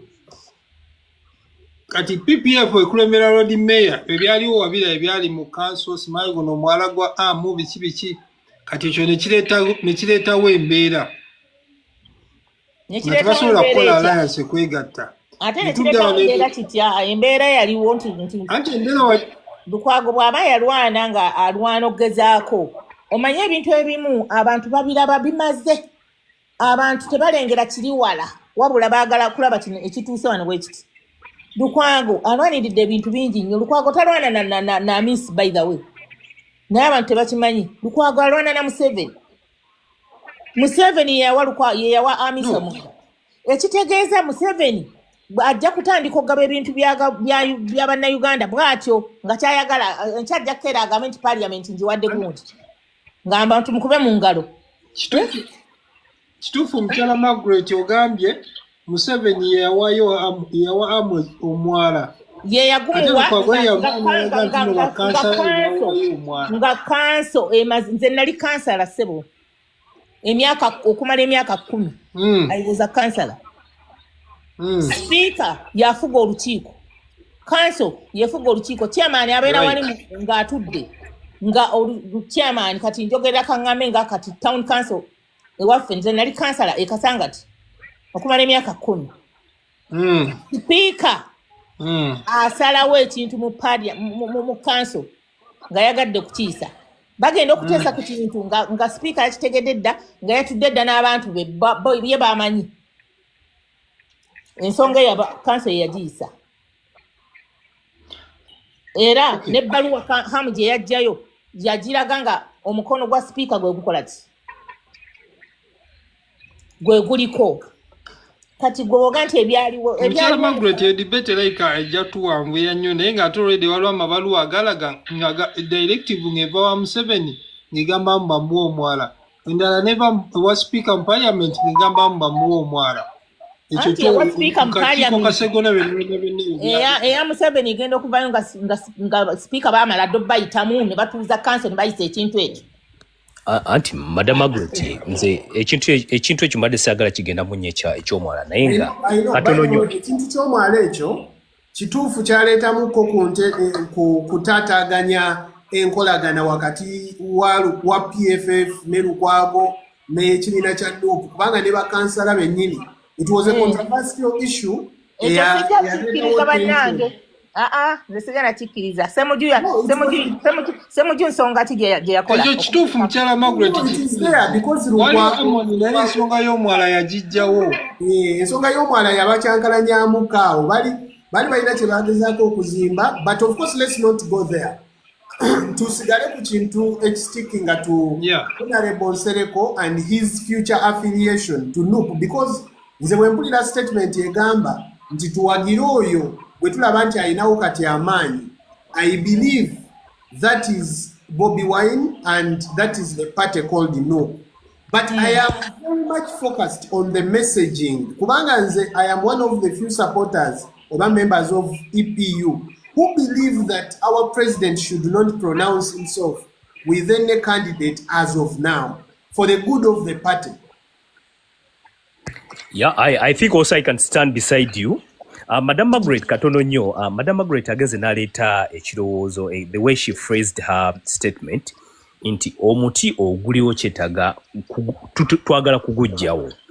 Yeah, naye bwe tutunulira guno omuti, she brought it in a very nice way that omuti guno gwakuza emirandira gino ne gikulira nno ddala ne gisimba. Kati omuti guno gubeera n'ebibala. Ku saidi eri kuliko abalyako ebibala, ku saidi eno tegubala. Tutunulira kati guno omuti we guba nga gulina ebibala saidi eri waliwo abagulyako, ate waliwo abagufunirako ddala ebibala nno ne babifunamu. Kati ku saidi eno abatafuna bagamba ffe biri ebibala tubituuseeko tutya. Guno omuti we tuba nga ffe tegutuwa bibala kitegeeza guveewo. Ku saidi eri bali bagamba bino ebibala bituyamba nnyo lwaki guvaawo. Kati n'olaba that kind of arrangement nti buli omu agenda atandika kola kikwekubagana. Kati wobeera eno ku saidi eno gy'otafunirako kibala ku muti ne wabeerawo omuti omulala ogukula n'otunula emirandira gyagwo. Katono nnyo nti guno omuti omulala ogukula ogenda okuleeta ebibala gutandika okusavinga abalala bonna. Buli omu afuneko ekibala ekyengedde alye. Emirandira gyagwo giyimiridde gitya kubanga we look at the foundation. The foundation determines and it matters a lot. Any political party or the presidential party navaayo n'atawa message egenda okusettinga foundation of the country negenda okuyamba abantu to analyze that this is the right path gye tugenda okutambuliramu, then I think it's not the right way. Kubanga tutunira way back, all the government parastatals were given away. Yeah, when they were given away, government yali tayina right to make any business. Nayenga in years ago, government ezaliko zayina rights to the government parastatals ngate byayamba nnyo neggwanga. First of all, waliwo employment, waliwo production, waliwo proper analysis into production, waliwo a lot of sensitization, waliwo a lot of developments. Yeah, n'amasomero gennyini kati awo nga gavaayo kubanga gavumenti yalina omukono mu kino ekintu. Kakati saawa zino bino ebintu tebiriiwo. Ate tutunulira omuti omulala oguli mu kukula, emirandira gyagwo gikulirawa? Gikulira kungulu oba giri mu kusimba kukka wansi? Now that's the message that we're looking at. Is the presidential candidate ali mu kuvaayo yenna? Message ki gyali mu kuwa ku bantu abayivu, abategeera ensi, abayinamu abaana, abali mu kutunulira abaana baabwe ensi ki gye bagenda okukuliramu, nabo baganyulwemu kubanga ensi yaffe ffenna. Ate n'ekirala, pulezidenti yenna avaayo amanye nti kati Uganda abantu basomye, ebintu babitegeera. We don't need a war, we don't need violence, but we need intellectual mutual understanding between each other so that we know the right person who's going to lead, you know. What are we going to do? And that's now what I want to ask, because out of this conversation, you disagree, whereas for me I agree that the option of being member of parliament should not be thrown away for some reasons that I already highlighted, political relevance and being able to start the center of the political game. But one thing I realize is at least the members that have been here are saying the Honorable should not go back to being MOP. At least that's what I've got from you. And number two, I think here we now all agree, all of us, that the Honorable should concentrate on EPU and its candidates in this campaign and disregard associating himself to any other political party just for the sake of it, without the core alliance that brings value sharing to both parties. Echo nacho tukiriziganyiza. Echo, we all I think share that Honorable should not in any way affiliate to any political party where they have not sat down to agree on the common values and principles that the two parties share. I think that's the main factor. They have to sit and analyze their points out. Yeah, because but without that, when he came back from EC, after EC denying us the opportunity, we all did not pay attention to some of these details. I think this is why it is even very important for a decision not to be rushed. Because in the first day when that happened, we all agreed that, oh, it is okay to come and back someone. But after strategically thinking about it, and strategically thinking about EPU as a party and its core values and principles, and given the core message which we actually knew that 8 million voters had abstained from participating in elections, and we wanted those people to be back. But yet I don't hear any other political party talk about those. Everybody talks about the 3 million, the 3.5 that basically used to get, that now Bobby Wine has been getting. Everybody seems to be focused 3 million, 3 million from where? No, because that's the average that a leading opposition figure has been getting. And for us, we know because a lot of people had stayed out of this process. Fig. Yes, kubanga ezo millioni esatu leading opposition zefuna. Sirowooza nti Besigye yazikwatako nga ye. Yes, Fig. Yes. Kibi nnyo. Simanyi nsi eraga. Fig, I think your network, because we can hear you. Sugarman. Oh, yeah. I think his network. Let me first, if you can join again. So Margaret. Yes, please. How best do you think we now need to engage members of EPU onto this decision? Because for me, I find this is a very, very key decision that the party must agree on with its leadership and the members before our president makes any announcement of affiliating to another party. We need to strategically know what the goal is and what the consequences will be. Honorable nga bwe mumanyi musajja mutegeevu. She can not make any decision. Nga tasose kwogera tasose kuyita ba member. Maybe an executive. Ateekwa okusooka okutuula ne executive ne boogera kubanga era meeting ne bwe nebaawo bagundi ba stakeholder bonna tebajja kubeera mu meeting ezo. They will just let you know to inform us or to inform people ki ekituukiddwako nga bamaze okwogera ate n'alliance bw'anaaba gigendamu tajja kugenda bugenzi nti kati agenze mu alliance. No, balina okutuula kati nja kugamba ekyokulabirako PPFF yayagala Ddala alliance Mugisha muntu n'agenda ne bakola alliance ne batuuka ku bye baatuukako ensonga ezimu baali tebanazituukako naye nga ye yakola alliance n'alaga nti ayagala okukola ki. But Mugisha Muntu is also a candidate now. He came and he's a candidate. He's a candidate. Era biba candidate abaliwo aba opposition babiri. Ye ne Bobi Wine kabaga nti Bobi Wine wa opposition bibali.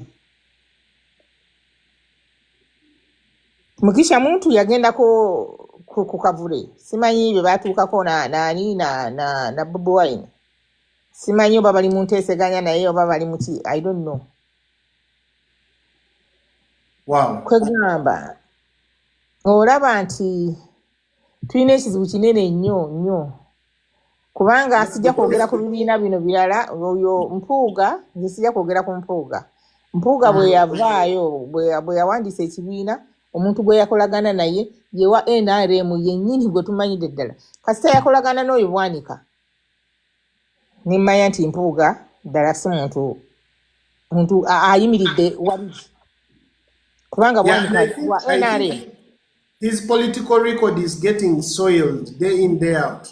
Bwe yavaayo n'ayogera ku ky'okwegatta yagamba agenda kwegatta n'aba FDC okuggyako nga kyamuwaba yagamba kwegatta n'aba FDC enajja nankumbi baamanyidde ddala nti baakola ki. Museveni yayingira dde najja nankumbi.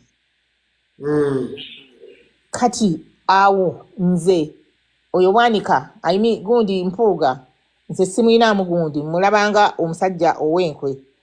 Kati abantu bano abawagizi abalala babeerawo nga bawagira bambi oluusi nga tebamanyi nga balowooza nti nga bo bwe bakifiiringa bwe bakyagala noono gwe bawagira naye kyabaaliko. Sometimes nga oluusi si bituufu kubanga ebimu saagala byogera kuno simanyi bantu baliko naye nze olumu nabuuza dokita namukubira essimu ne mubuuza ne mugana ye Bobi Wine ddala dokita olaba nti Bobi Wine ali ku kituufu. Bobi Wine dokita n'aŋŋamba nti Bobi Wine si gwe twetaaga bali abantu abamuliko kuba be bawagizi. So kyeŋŋamba nti saawa eno Honorable bw'aba asazeewo nze ekyo ekintu sandyagadde kubanga abantu bali essaawa yonna Honorable akomawo kwesimbawo abantu bali ate ne bavaayo gye bali ne bajja bawagira Honorable naye bw'asigala nga alaze nti talina gy'akola ki bali abantu be twetaaga. Kuba bano toyinza kumanya gye bakolera naye bambi bali abantu abawagizi abalala abakubwa emiggo abakola ki bo bali ku kituufu bakoowu naye nga bo ne kye bawagira tebamanyi bawagira ddala muntu mutuufu ate tebaagala kumanya ate tebaagala kutegeera ate tebaagala kuwuliriza. Kati kyova olaba nti ffenna tuli mu kusoberwa nange kennyini gw'olaba nze naakakuba essimu oba eziwera 20 nga nkubira abantu ku PFF mbuuza kiki ekigenda mu maaso. Nze njagala kufuna answer kuwa guarantee of what's going on. Sinnaba kubanga bangamba bagenda mu meetings. And what is very worrying for me, that is on Monday. Olaba election campaign, election period, then engeri gyetandiseemu. I am depicting a lot of loopholes, a lot of excitement in quotes, political excitement.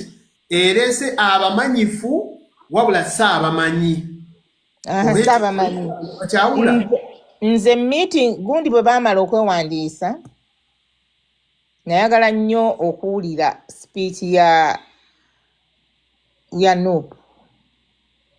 Nabeera ku social media kuno mpulire speech ya Nuupu sinnagiwulira era nakati bajjo nabadde ngamba ne mugamba nti gwe wawuliddeko speech gye yakoze gye njagala kumanya kubanga bye nawulira nga gamba temuleekaana kubanga abakadde tebawulira bwe muleekaana abakadde tebawulira nti aweereza Museveni message kwegamba ng'amuwooninga eyo nze si speech gye njagala okuwulira njagala kuwulira I don't think there was I feel like for a very long time, Nuupu has always, ebeera ku surface bwet, they have not dug down to give us the core direction to which they want to take this country to. Kati bwe baguddewo ofiisi embalala era nadde ndowooza abo bagenda kukola speech sinnagiwulira kati sinnawulira speech yaabwe sinnawulira speech gyaweera eggwanga kubanga omuntu yenna bw'aba yeesimbyewo okuba president kyasooka okuba lwe lukuŋŋaana n'abuulira eggwanga ebiki ebigenda okukola ki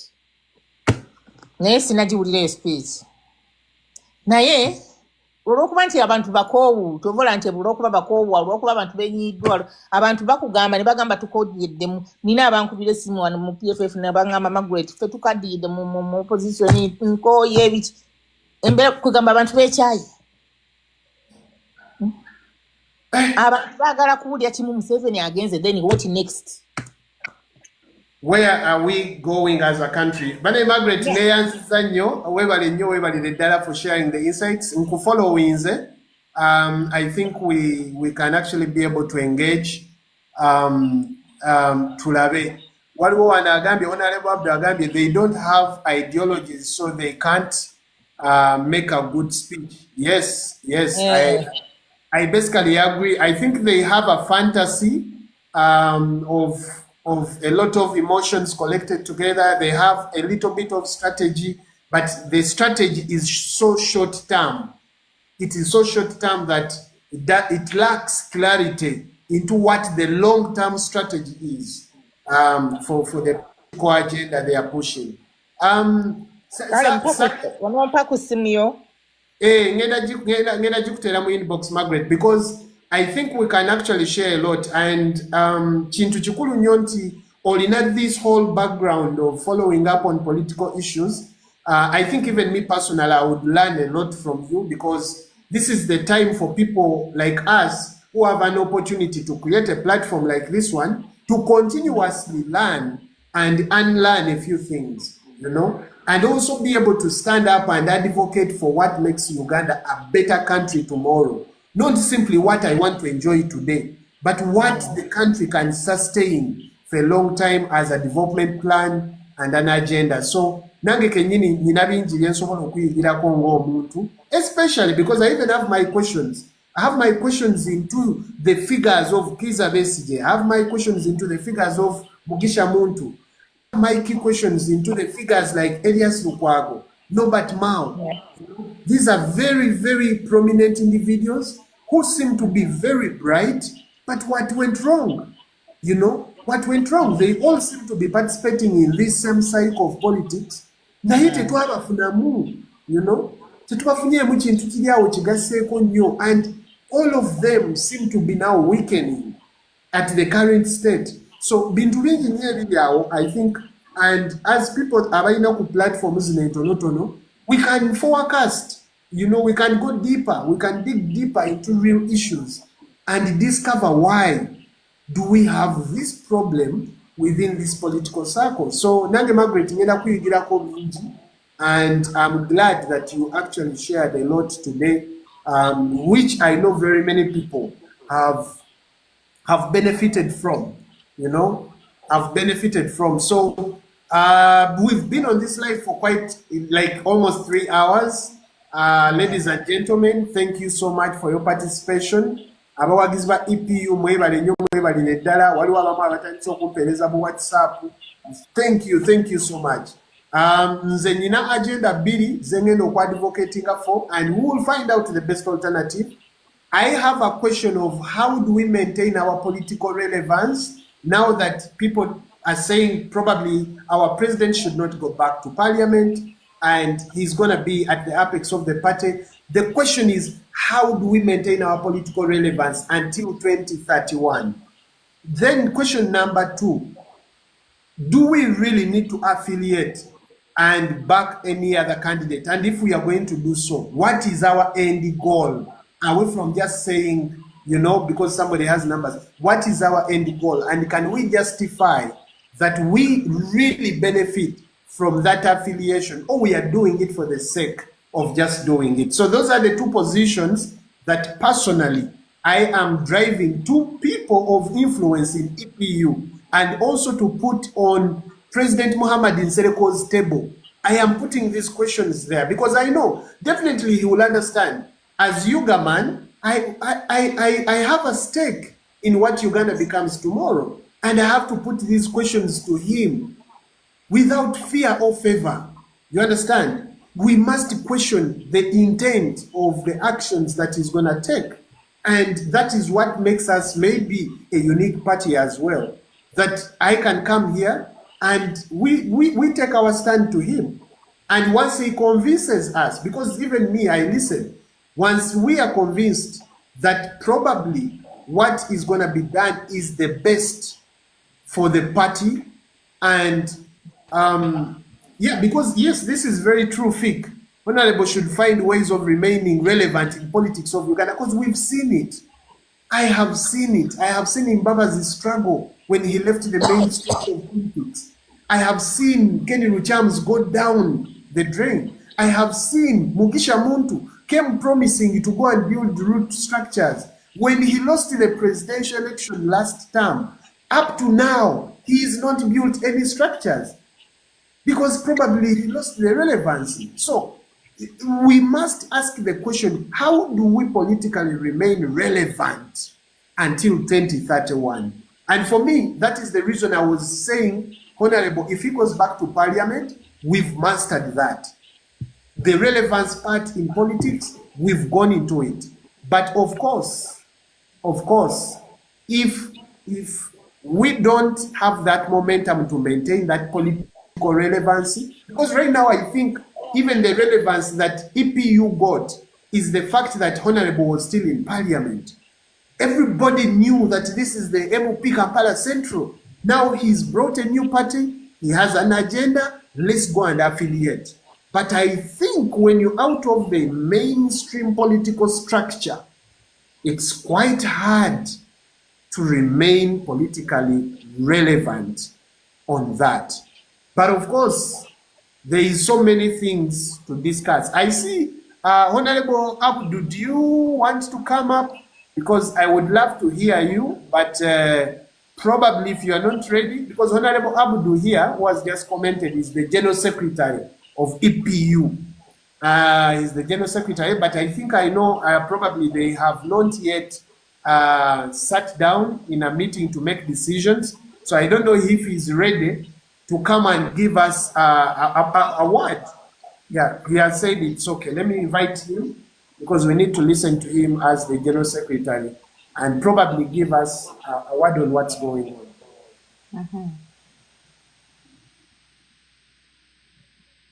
I hope the network allows him to come through. I see the network is, yes, he's here. Honorable, how are you today? Yeah, good evening, everyone. I am definitely doing good and right. I greet everyone, whoever is online, and those ones that are already in the inbox. And greetings from His Excellency, the Right Honorable, the Supreme Leader of the Ecological Party of Uganda, the President Muhammad Nsereko, is also somewhere, but is watching and following whatever we are going to discuss. I'm delighted to be here, to be part of this kind of group that is trying to give light on how democracy and how the institution should be independent and how can we maintain our political space being good and maintaining our leaders politically, mostly those ones that are in the opposition. I am Chiwanuka Abdul, the Secretary General of the Ecological Party of Uganda, and I do believe that we have many people who and those ones that follows us.